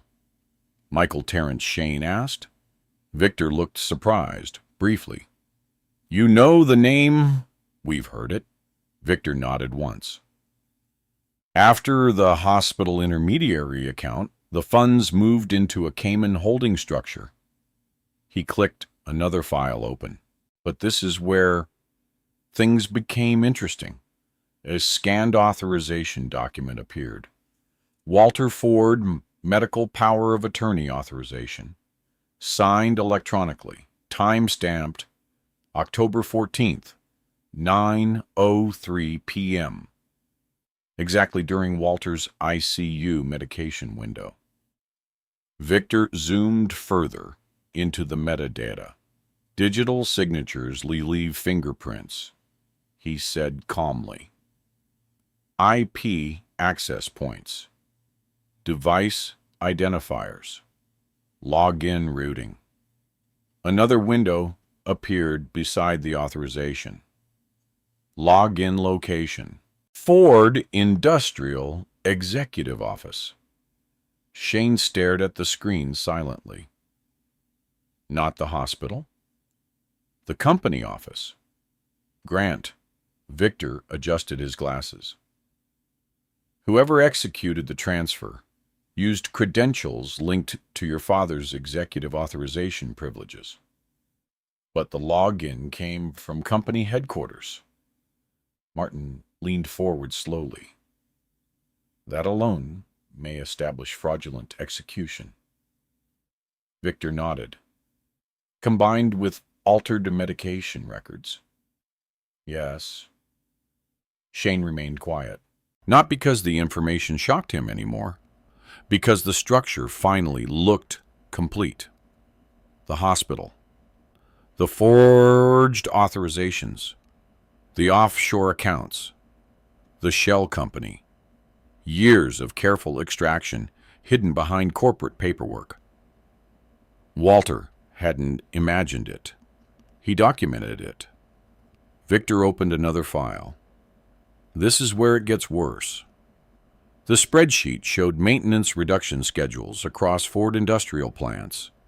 Safety inspections delayed. Insurance reserves reduced. Vendor liabilities rerouted. Victor pointed toward Plant 2 in Toledo. The warehouse accident 9 years ago coincides with the first unauthorized insurance diversion. Shane looked up sharply. Victor continued. The accident created legal restructuring opportunities, emergency reserve reallocations, reduced oversight. Martin slowly removed his glasses. Grant used the accident to restructure company authority. Victor nodded once, and likely to isolate Shane from operations. The room became very still. For years, Shane believed he left because he failed. Now he understood something uglier. He had been removed. Strategically. Walter probably figured it out too late. Victor clicked open one final report. A board meeting notice appeared. Ford Industrial Systems Emergency Executive Session. Scheduled Monday morning.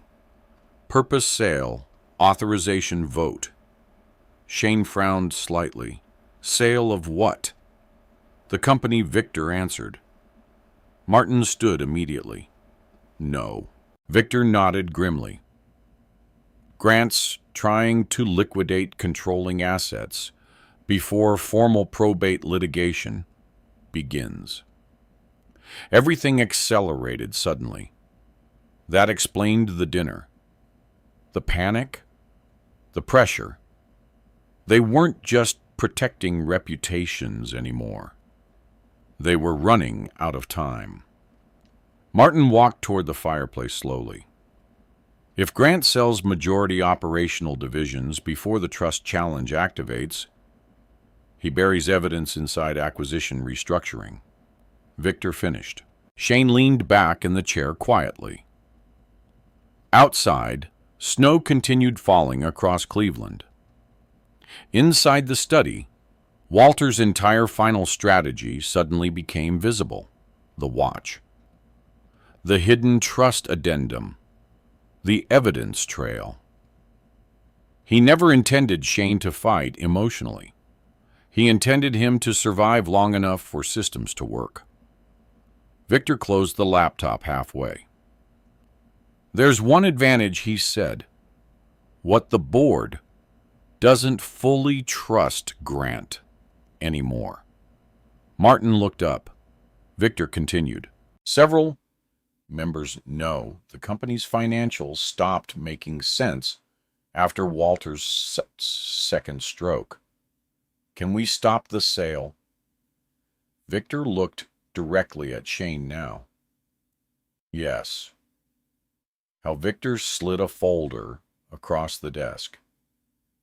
Forensic audit request. Emergency injunction preparation. Preliminary fraud analysis.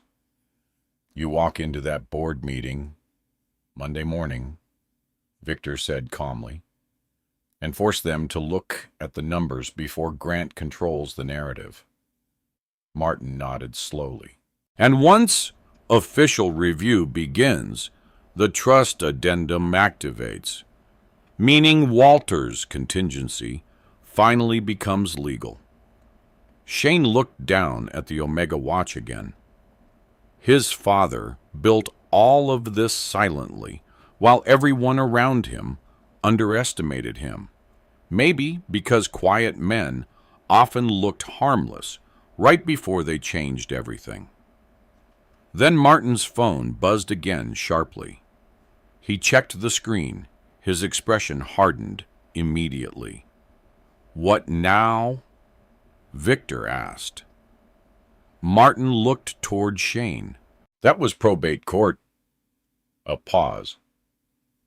Grant filed emergency allegations accusing you of stealing confidential corporate property. The fire cracked loudly. Behind them, Martin's next words came colder. And he's requesting a temporary restraining order before Monday's board meeting. By Saturday morning, snow covered most of Cleveland in silence. The city looked cleaner after storms, quieter, like bad things temporarily disappeared beneath white layers. But Shane knew better now. Some damage hid deeper when covered. He stood outside the Cuyahoga County Justice Center just after 8 a.m., while freezing wind pushed snow across Superior Avenue in sharp waves. Martin Keller adjusted his scarf beside him. Grant filed aggressively, the attorney said. Emergency petition. Temporary restraining request. Claims you illegally obtained protected company data. Shane looked up at the gray courthouse building. He moved fast. He's trying to keep you away from Monday's board meeting. Victor Hale joined them carrying 2 banker boxes filled with audit records.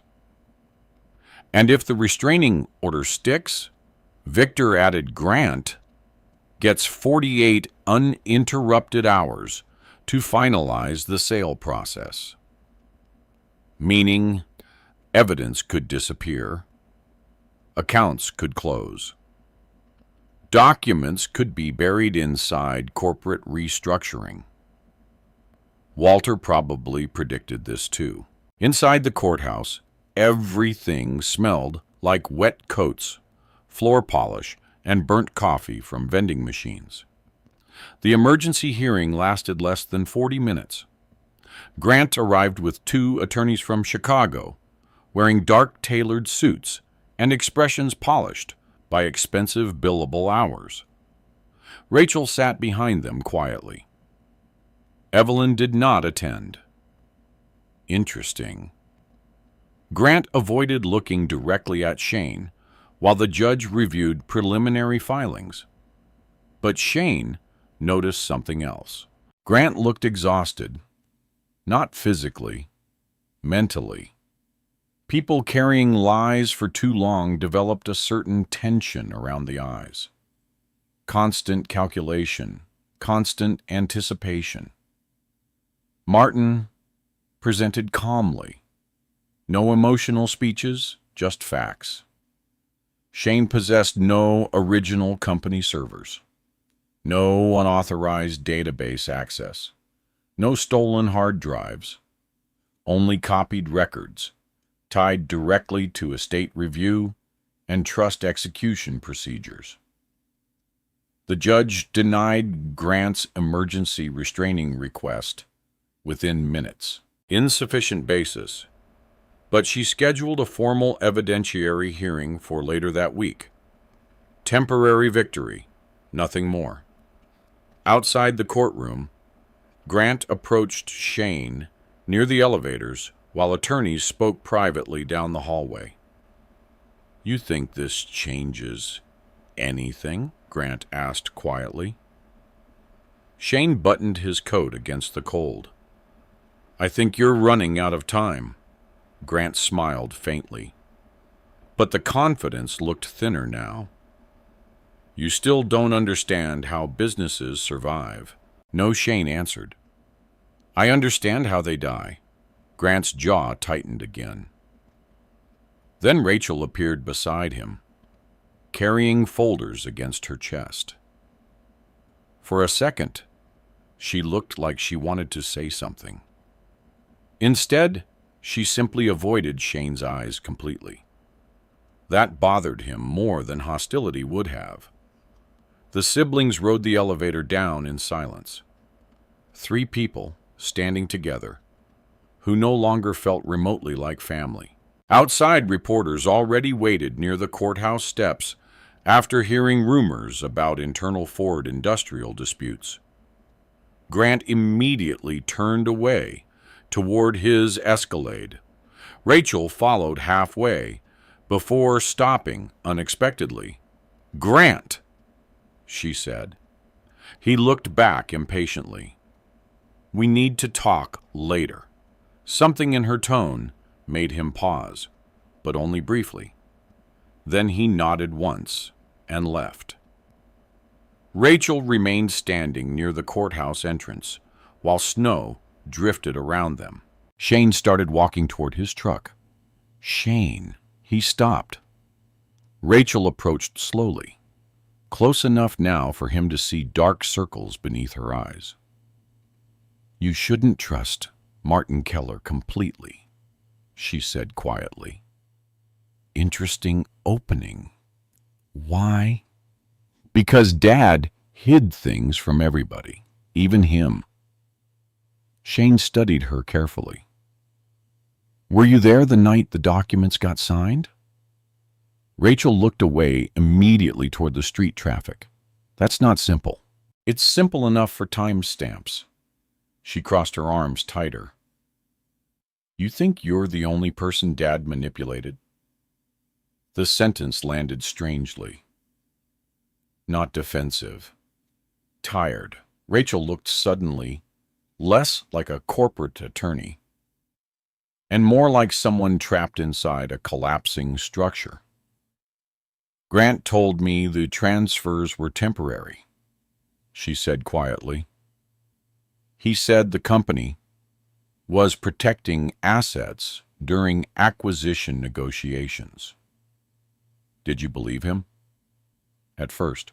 Snow collected lightly in her dark hair while traffic moved slowly through slush nearby. Shane waited, silently. Rachel looked toward him again. "You always think silence makes you hard to read," she said. "Walter used to say the same thing." That realization hit Shane unexpectedly. Rachel exhaled slowly. "There's something—" At Dad's old workshop, Shane's attention sharpened immediately. What I don't know exactly. Then why mention it? Because Dad went there alone 3 days before his second stroke. That mattered. Walter rarely visited the old workshop near Dayton anymore, after moving operations to larger facilities. Rachel continued carefully. He asked me to notarize sealed storage transfer papers. What papers I never saw inside the box. Shane watched her closely now. Where is it? Rachel hesitated. Then she handed him a small brass key from her coat pocket. Storage locker key, Unit 214, Midwest Industrial Storage. Dayton, I shouldn't be giving you this, she said quietly. Why are you? Rachel looked toward Grant's disappearing SUV tracks in the snow. Because something stopped making sense after Dad died. That was the closest thing to honesty she had offered yet. Before Shane could ask more, her phone rang. Grant. She stared at the screen, didn't answer. Then she looked back at Shane one final time. Be careful around the hospital records, she said softly. There are people involved who never worked for Ford Industrial. The statement chilled him more than the weather. Then Rachel walked away into the snow without another word. By late afternoon, Shane reached Dayton. The old workshop sat behind an abandoned tool distributor near the industrial outskirts of the city. Walter started Ford Industrial Systems here nearly 40 years earlier. The building looked forgotten now. Faded paint, rust around the loading door, snow drifting across cracked asphalt. But when Shane unlocked the side entrance, the smell hit him instantly. Machine oil, welding dust, cold steel. Home. The workshop remained almost untouched. Old drafting tables, manual tools hanging neatly on pegboards, shelves filled with labeled bolts and bearings, in Walter's handwriting. Shane moved slowly through the space. Memories surfaced everywhere. Walter teaching him how to rebuild compressor valves at 14. Long nights repairing broken equipment during winter contracts. The rare moments his father spoke more through work than conversation. Near the back wall stood Walter's original metal workbench, and resting on it sat a faded red toolbox Shane hadn't seen in years. He opened it carefully. Inside lay old socket sets, wrenches, oil-stained manuals, and beneath them, a photograph. Shane froze. The picture showed Walter standing beside teenage Shane inside this exact workshop. Both wore welding masks pushed up onto their heads. Walter's arm rested awkwardly across Shane's shoulder. Neither smiled much, but both looked comfortable. On the back of the photograph, Walter had written something in black marker. The quiet ones hear everything. Shane stared at the words for several seconds. Then he noticed another folded paper hidden beneath the photo. A letter. Unfinished. Shane, if you ever find this, it means things became uglier than I hoped. Grant believes strength means controlling rooms. Rachel believes intelligence means controlling paperwork. Evelyn believes survival means standing beside whoever wins. But you never chased control. That may save this company after I'm gone. Shane lowered the letter slowly. The workshop remained completely silent, except for distant wind rattling against metal siding outside. Then he noticed something else inside the toolbox. A flash drive taped beneath the bottom tray, different from the Akron USB. Older, labeled only with one word, board. Shane removed it carefully. At that exact moment, tires crunched outside the workshop building. Not one vehicle, several. Headlights swept suddenly across the frosted windows. Then engines shut off almost simultaneously. Shane went still immediately. Outside car doors opened, and a voice he recognized shouted through the freezing dark. Shane? Grant. The workshop lights remained off, except for the single lamp above Walter Fard's old workbench. Dust floated through the yellow glow, while headlights swept across the frozen windows outside. Grant shouted again. Shane, open the damn door. Shane stayed perfectly still. The second flash drive rested cold in his hand. Bored. Outside, at least 3 vehicles idled in the snow. Too many for a family conversation. Too deliberate. Shane slipped the drive into his jacket pocket beside the Omega watch. Tick, tick, tick. Then he folded Walter's unfinished letter carefully and placed it back inside the toolbox. Another knock hit the metal door harder this time. Shane. Not fear, pressure. Grant sounded like a man running out of time. Shane finally walked toward the entrance, slowly. When he opened the side door, freezing air rushed immediately into the workshop, carrying snowflakes and exhaust fumes. Grant stood 10 feet away beneath the security light. 2 black SUVs idled behind him. The same men from Toledo remained near the vehicles, watching silently. Grant looked exhausted now, hair slightly disordered, coat half-buttoned. The polished executive image was starting to crack. "How did you find this place?" Shane asked calmly. Grant ignored the question. "You shouldn't be here." "Interesting. Not. You need to leave. You shouldn't be here." Like the building itself contained something dangerous. Snow crunched beneath Grant's shoes as he stepped closer. "Rachel talked to you. Again, not a question." Shane leaned against the doorway. "She's smarter than you think." Grant gave a sharp, humorless laugh.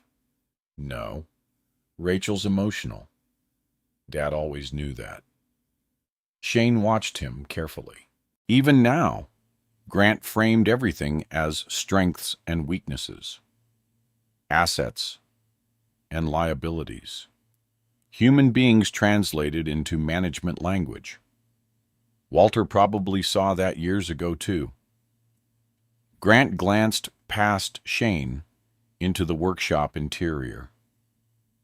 Then his eyes narrowed slightly. "What did you find?" There it was. Fear again. Real fear. Shane said nothing. Grant exhaled sharply and looked toward the SUVs before lowering his voice. "You don't understand the people attached to this anymore." Hospital people that landed immediately. Grant's expression tightened.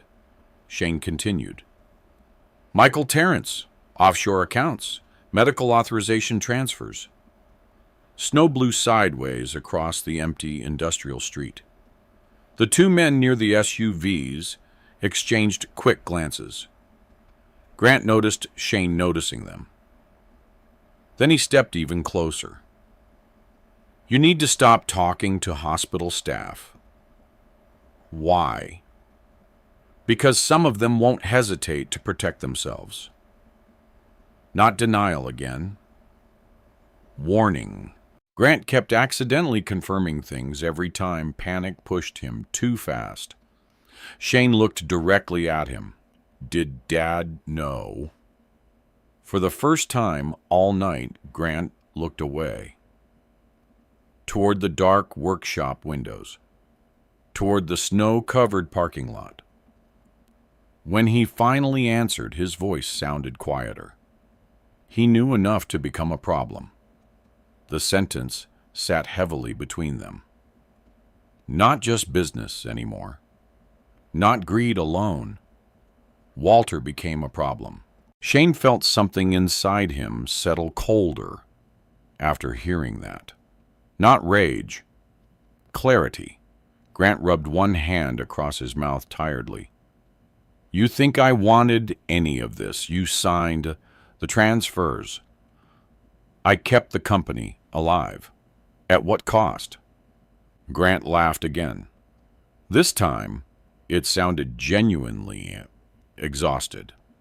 You still believe companies survive because people tell the truth? Shane remained silent. Grant looked toward the workshop interior again. Dad built something too large to maintain honestly anymore. That sentence revealed more than Grant intended. Walter built the company. Grant monetized its collapse. Different philosophies entirely. Shane spoke quietly. The warehouse accident wasn't random.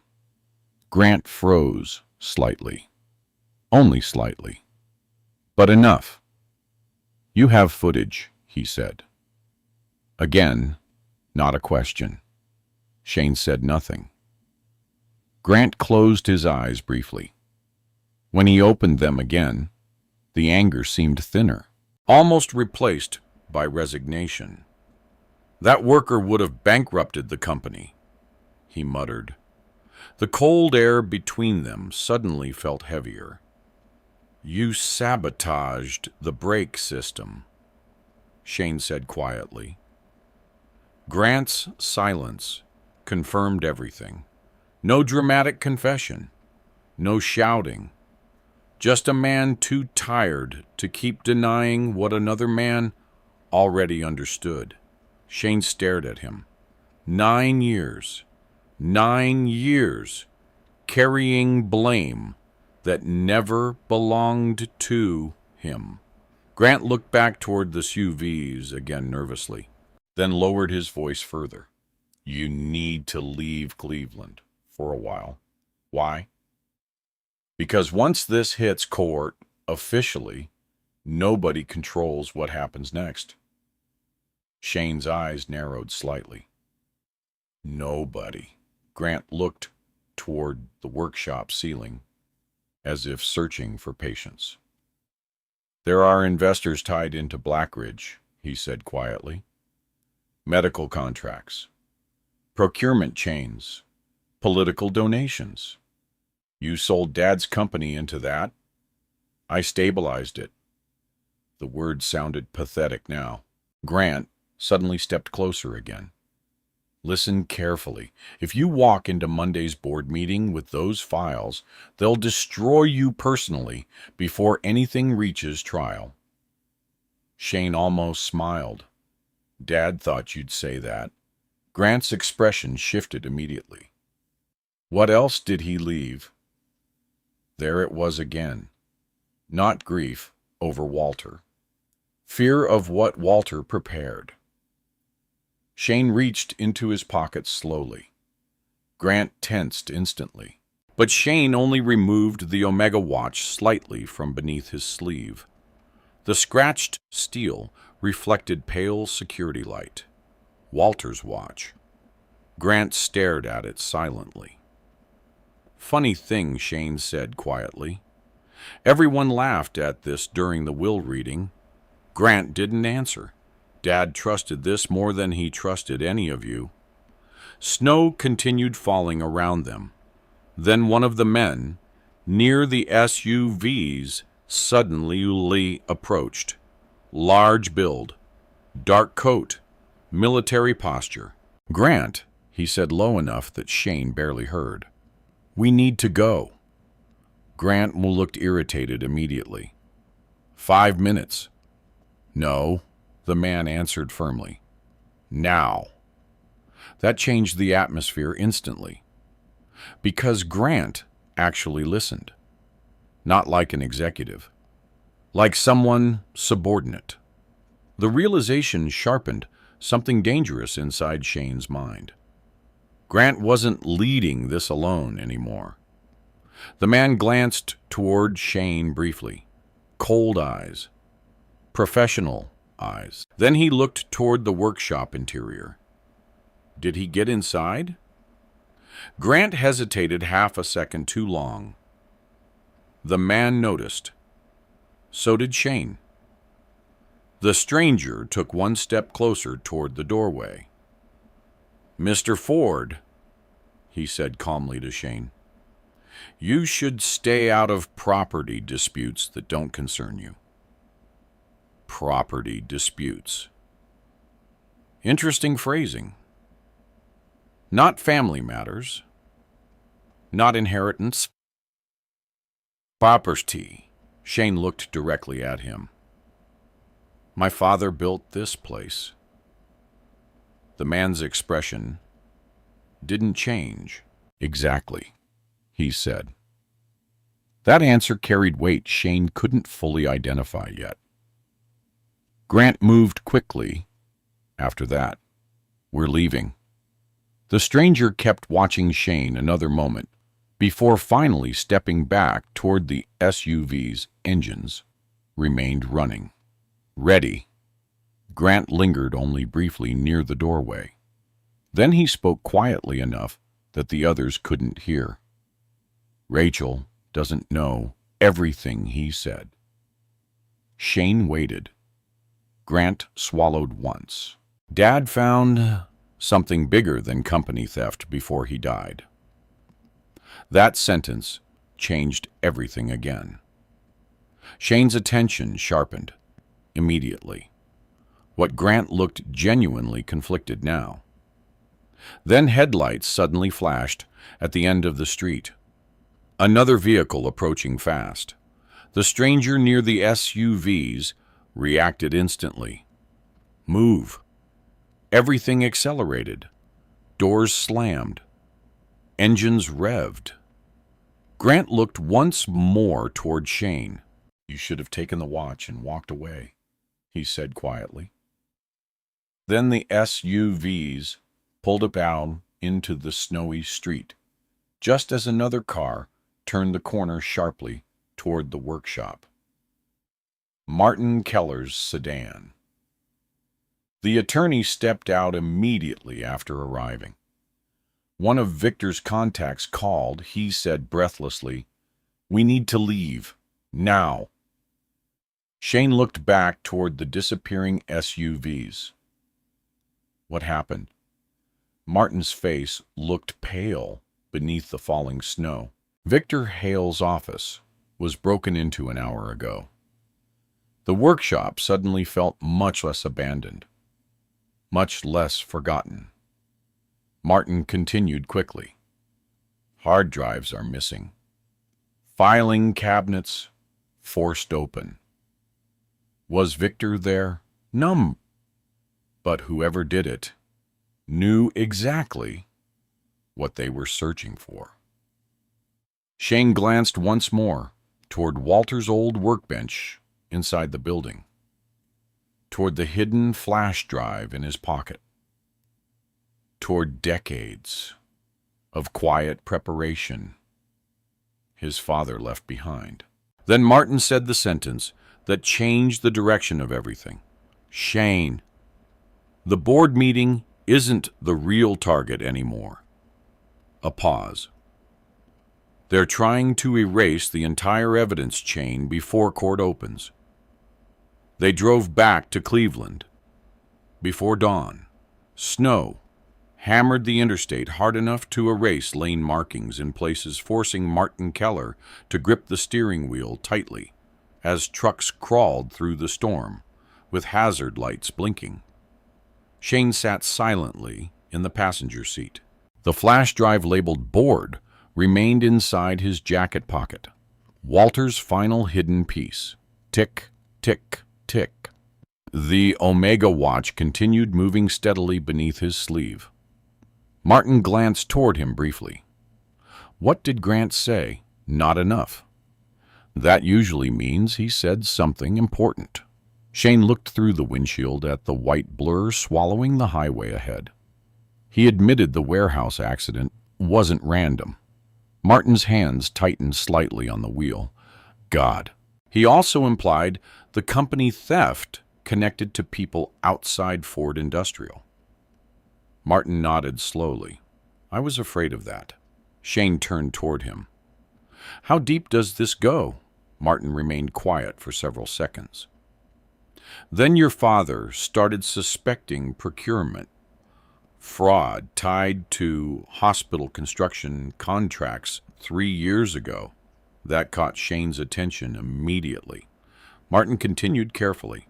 Ford Industrial didn't just manufacture cooling systems. We handled infrastructure contracts for medical facilities throughout Ohio. Cleveland Memorial. Yes. Snow scraped loudly across the windshield. Martin lowered his voice.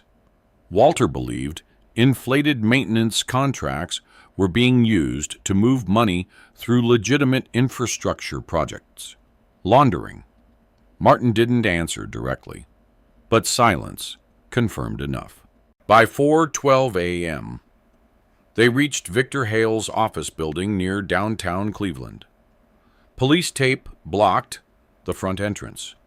One patrol cruiser remained parked outside, beneath flashing blue lights reflecting across wet pavement. Victor stood near the entrance speaking with officers. He looked furious. Not emotional, precise, controlled anger. The dangerous kind. They knew exactly what to take, Victor said once Shane and Martin approached. Anything recoverable? Martin asked. Victor handed over a printed inventory sheet. Primary servers untouched. They ignored computers entirely. Then what physical evidence backups? Victor pointed toward the list. Original audit notes. Handwritten tracing maps. Cross-reference binders. Printed account chains. The thieves targeted only material difficult to recreate quickly. Professional. Planned. Victor looked toward Shane. Did anyone else know about the evidence outside this room? Shane thought about Grant. This UV's the stranger. No, he said quietly. But they knew enough. Victor nodded grimly. That means they're escalating. Inside the office, overturned filing cabinets littered the floor. Drawers emptied. Boxes ripped open. But computers still sat untouched on desks. That told Shane everything. This wasn't panic. It was cleanup. Martin closed the office door behind them. Show him the drive, he said. Shane removed the flash drive from his jacket and handed it over. Victor inserted it into a secure laptop immediately. Several files appeared. Board_audio. Board_ledger. Private_memo. Victor opened the audio file first. Walter Ford's voice filled the office speakers. Older. Tired but sharp. If this recording is being played, then events have unfolded exactly as I feared. Shane felt the room tighten instantly, around the sound of his father's voice. Walter continued. Ford Industrial Systems is being hollowed out from inside under the appearance of strategic restructuring. Grant believes he's protecting the company through aggressive acquisition tactics. He is wrong. Victor paused the recording briefly. He knew. Martin nodded slowly. Walter always knew more than he admitted publicly. Victor resumed playback. The individuals attached to Blackridge Holdings are not businessmen. They are financial intermediaries, specializing in debt extraction through infrastructure manipulation. Shane frowned slightly. What does that mean? Victor answered quietly, without taking his eyes off the screen. It means they intentionally weaken companies, load them with artificial liabilities, then profit during restructuring and acquisition. Walter's voice continued. Grant thinks he joined investors. In reality, he invited parasites. The room remained silent, except for the speaker audio and distant police radios outside the building. Then Walter said something that changed everything again. Cleveland Memorial was never the final objective. The hospital contracts were leveraged to access state procurement, expansion projects beginning next fiscal cycle. Victor paused the recording immediately. Martin looked stunned. Jesus Christ. Victor leaned back slowly. This wasn't just company theft. Shane stared at the frozen audio screen. How big? Victor answered carefully. Potentially federal. The office suddenly felt smaller. Walter had uncovered something far larger than family fraud before his death. And Grant either didn't fully understand what he got involved in, or understood perfectly. Victor opened the ledger files next. Complex routing maps appeared across the monitor. Dozens of shell entities, consulting groups, medical procurement chains. Several names repeated constantly. Blackridge Holdings, Terrence Medical Advisory Group, North Coast Infrastructure Partners. Then Victor froze suddenly. What Victor zoomed into one highlighted authorization signature. This account. Shane stepped closer. The account belonged to a holding company tied to infrastructure financing. But one authorized signer stood out immediately. Evelyn Ford. Martin stared hard at the screen. She knew. Not suspected. Not manipulated. Knew. Shane remained silent, because emotionally the revelation barely shocked him anymore. The patterns already pointed there. Victor opened another file, a scanned memo written directly by Walter.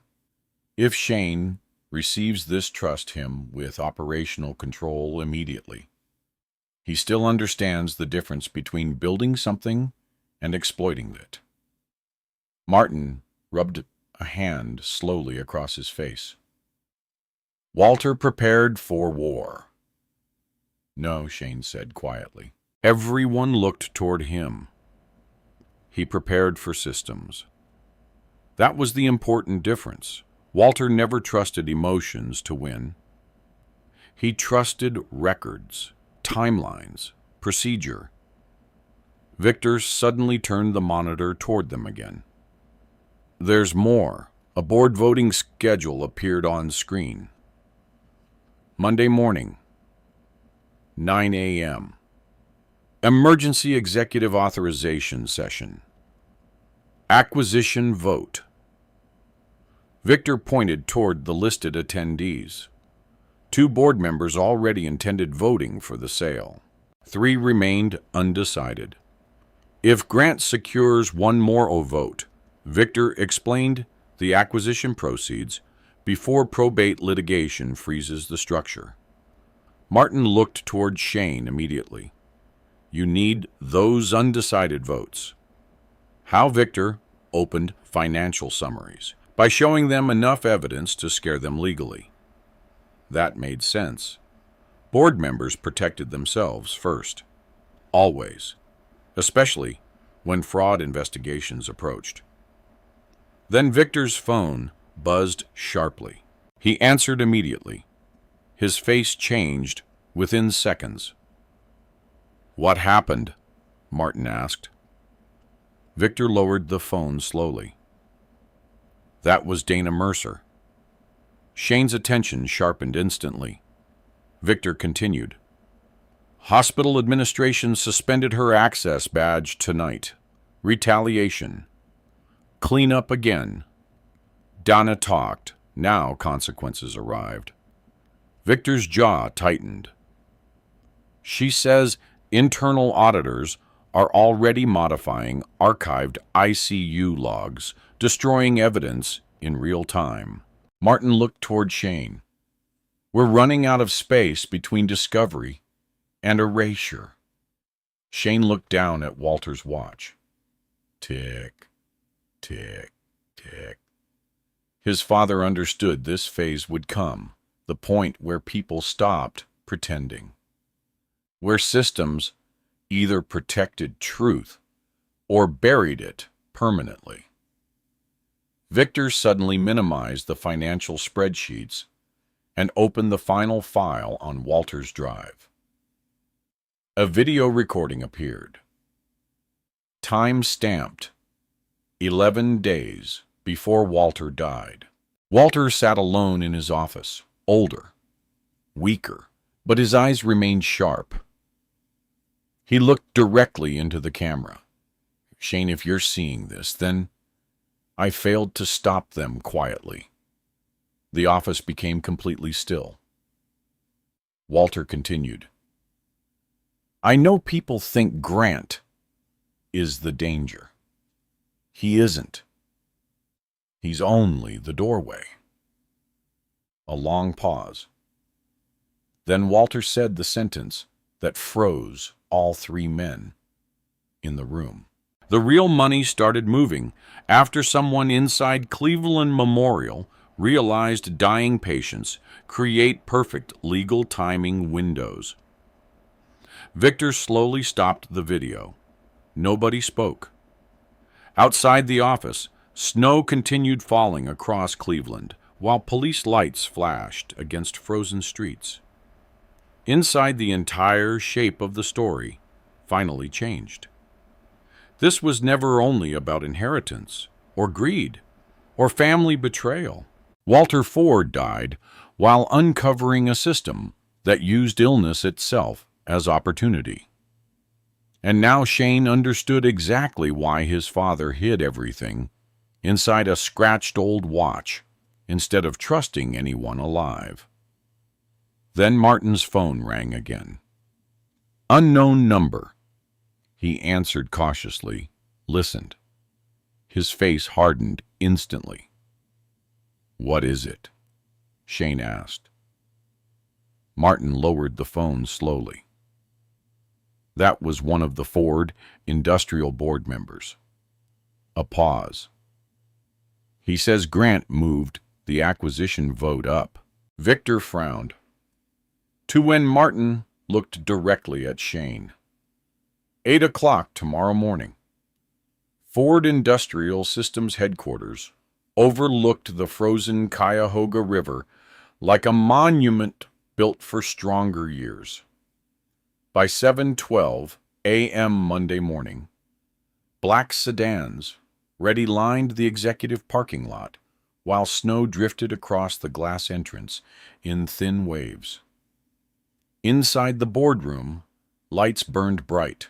Lawyers, executives, financial advisors. Everyone arrived early because everyone sensed danger.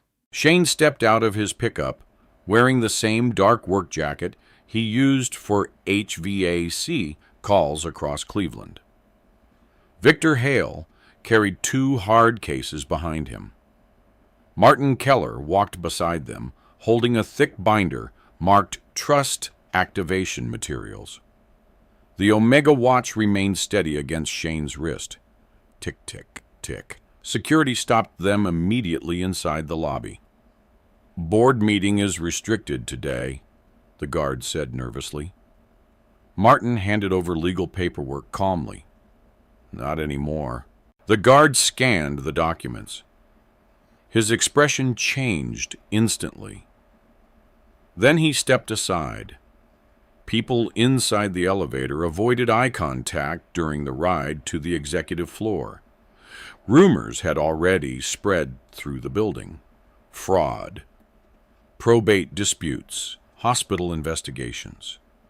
Board members hated uncertainty more than scandal, because scandal threatened reputation.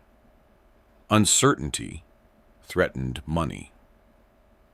The executive boardroom doors opened at exactly 7:56 a.m. Conversation stopped immediately when Shane entered.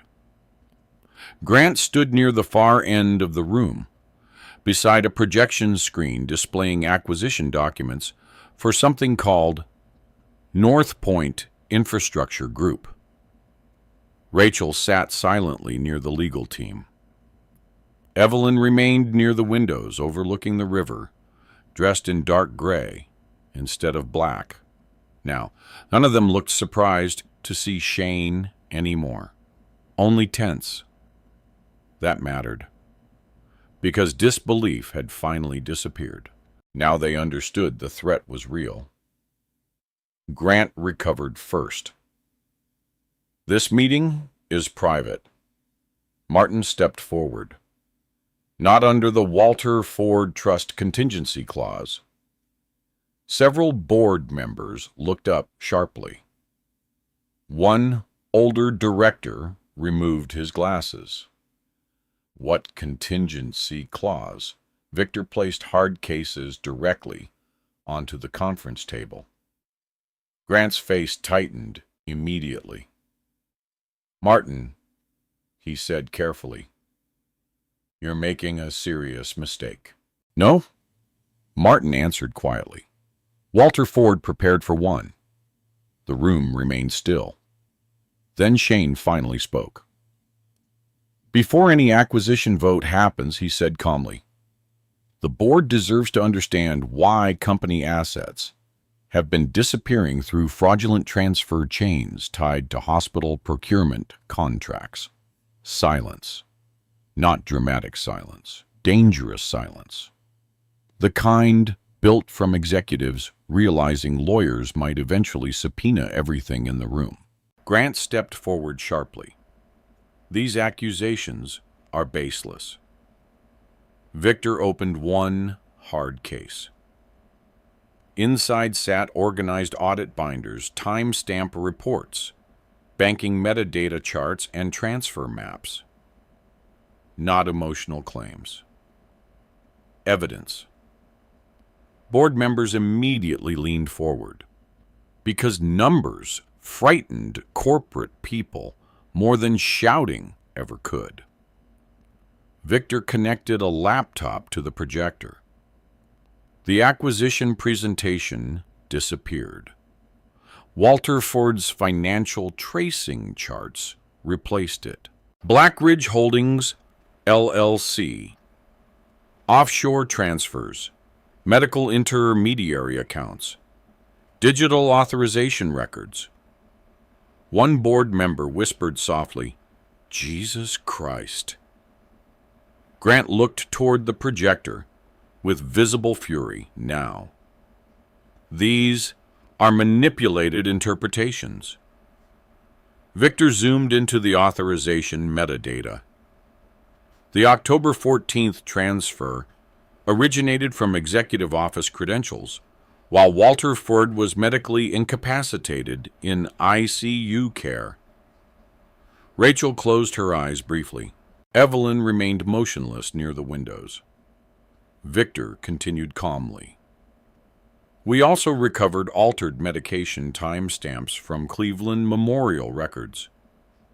Several directors immediately turned toward legal counsel. Now fear entered the room fully.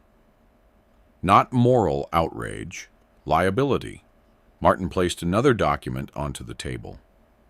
The Walter Ford Trust Addendum activates upon evidence of executive financial misconduct. One board member frowned. What does that mean exactly? Martin looked directly toward Shane before answering. It means operational control authority transfers immediately to Shane Ford, pending court review. That exploded across the room harder than any accusation so far. Multiple voices erupted at once. Grant slammed his hand against the table. This is insanity, No Shane said quietly. It's procedure. Again, the exact word Walter would have respected. Procedure. Grant looked toward the board desperately now. These people are weaponizing grief and selective accounting. Victor calmly opened another file. Security footage from Plant 2 appeared on the projector. Black and white footage. Time-stamped 9 years earlier. Grant near the hydraulic brake assembly. The warehouse accident. Several board members immediately recognized the footage. Grant went pale. That footage is incomplete. Victor didn't respond emotionally. He simply advanced frames carefully. Grant touching the brake housing. Grant checking the hallway. Grant leaving. The room remained utterly silent afterward. Not because the footage proved criminal sabotage definitively, because it proved deception. And once board members smelled deception, survival instincts took over fast. Evelyn finally moved away from the windows. Walter knew about that footage, she asked quietly. Martin answered. He discovered it years ago. The room shifted again. Walter knew. Walter documented. Walter prepared. Grant suddenly looked toward Rachel. Say something, she stared at the table. Rachel. Still, she said nothing. Then finally, I told you the hospital records would surface eventually. Grant froze. Several board members looked sharply toward her. Rachel's voice remained low.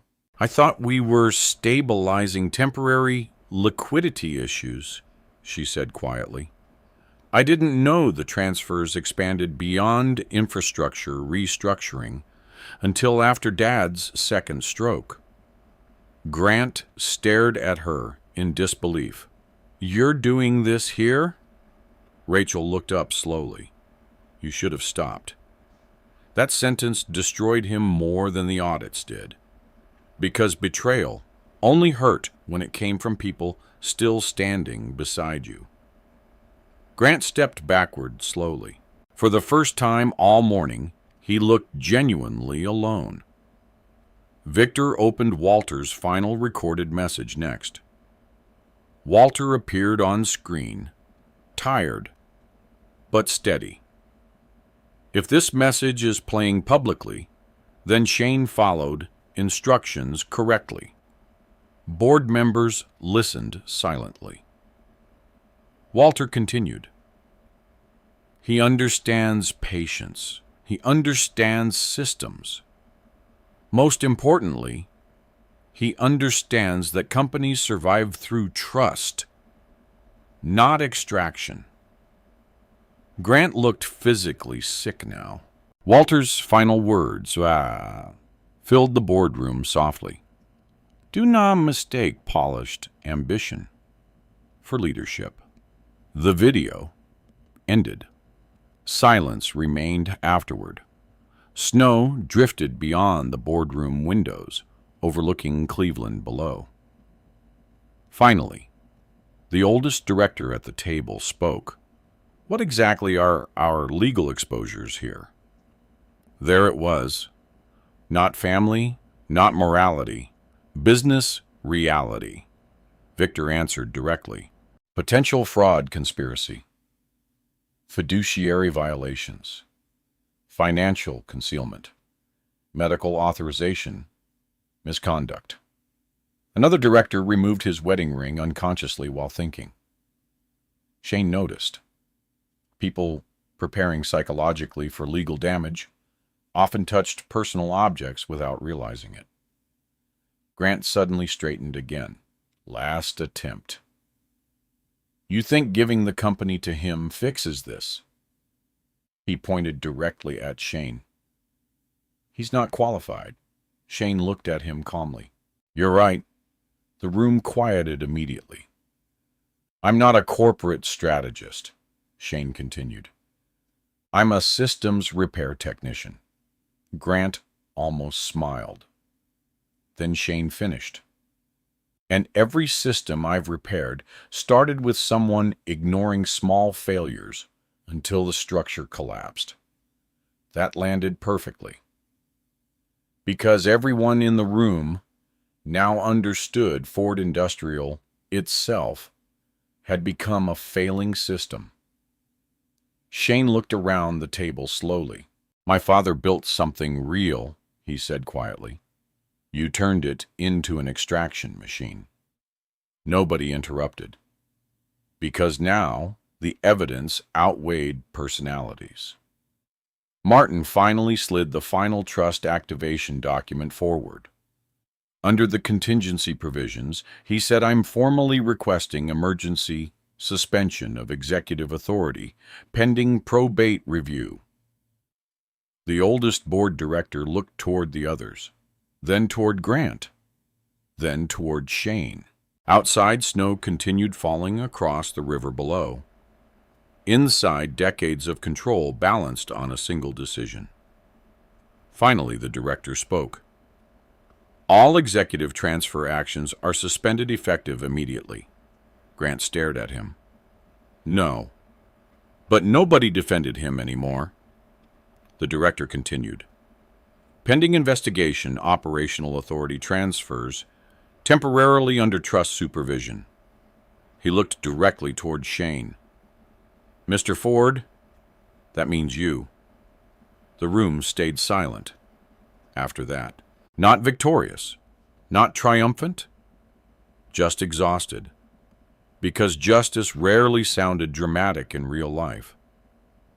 Usually it sounded like signatures moving across paper, while frightened people avoided eye contact.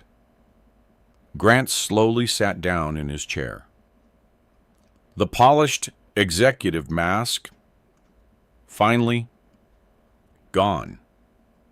And for the first time since Walter Ford died, the quiet son nobody respected now controlled the room. 3 weeks later, the first shift returned to Plant 2 in Toledo at full capacity for the first time in nearly 4 years. Now still covered the parking lots in dirty piles near loading docks, but smoke rose steadily again from the exhaust stacks above the factory roof. Machines sounded alive, not rushed, not overloaded, working. Shane stood alone on the upper catwalk, overlooking the production floor, while weld sparks flashed beneath him in bright blue bursts. The same workers who once watched him leave in silence now nodded when they passed below. Not because he won, because the company had stopped bleeding. That mattered more. Ford Industrial Systems remained under temporary trust supervision, while state investigators and federal financial auditors worked through the evidence chain Walter Ford had left behind. The headlines grew uglier every week. Procurement fraud investigation expands. Cleveland Memorial executives subpoenaed. Offshore transfer network linked to industrial contracts. Grant Ford resigned from all executive positions 3 days after the board meeting. 2 days later, federal investigators froze multiple Black Ridge Holdings accounts. Michael Terrence disappeared briefly before attorneys negotiated his surrender through legal counsel in Chicago. Evelyn rarely appeared publicly anymore. Rachel cooperated with investigators immediately. Nobody inside the company celebrated any of it. Because once investigations start, even innocent employees begin fearing paperwork. Victor Hale now occupied Walter's old executive office, temporarily rebuilding internal compliance systems from scratch. Martin Keller handled trust litigation almost non-stop. And Shane spent most mornings walking factory floors instead of sitting behind executive desks. That confused people at first. Executives expected dramatic leadership shifts after corporate coups, new suits, public speeches, aggressive restructuring. Instead, Shane replaced broken systems quietly. He restored maintenance schedules, reopened delayed safety inspections, canceled offshore consulting contracts, rehired older mechanics. Grant pushed into retirement to reduce labor costs. Every decision looked small individually. Together, they stabilized the company within weeks. Walter would have understood that approach perfectly. Because machines failed gradually, long before collapse became visible. So did companies. One afternoon, Shane drove alone back to Dayton. The old workshop stood exactly where it always had, cold, quiet, untouched by corporate scandals and court filings. He unlocked the side entrance slowly. Dust still floated through the yellow overhead light above Walter's workbench. The same faded red toolbox remained where he left it. The same smell of steel, oil, and welding dust filled the room instantly. Home again. Shane walked toward the bench and placed the Omega watch carefully beside an old vice grip. Tick, tick, tick. The sound echoed softly through the workshop. For a while, he simply stood there looking at it. The scratched steel case, the worn leather strap, the hidden compartment that changed everything.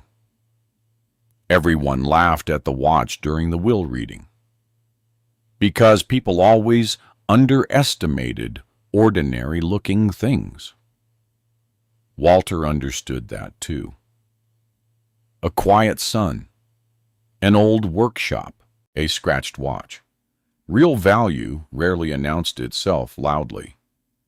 The side door opened softly behind him.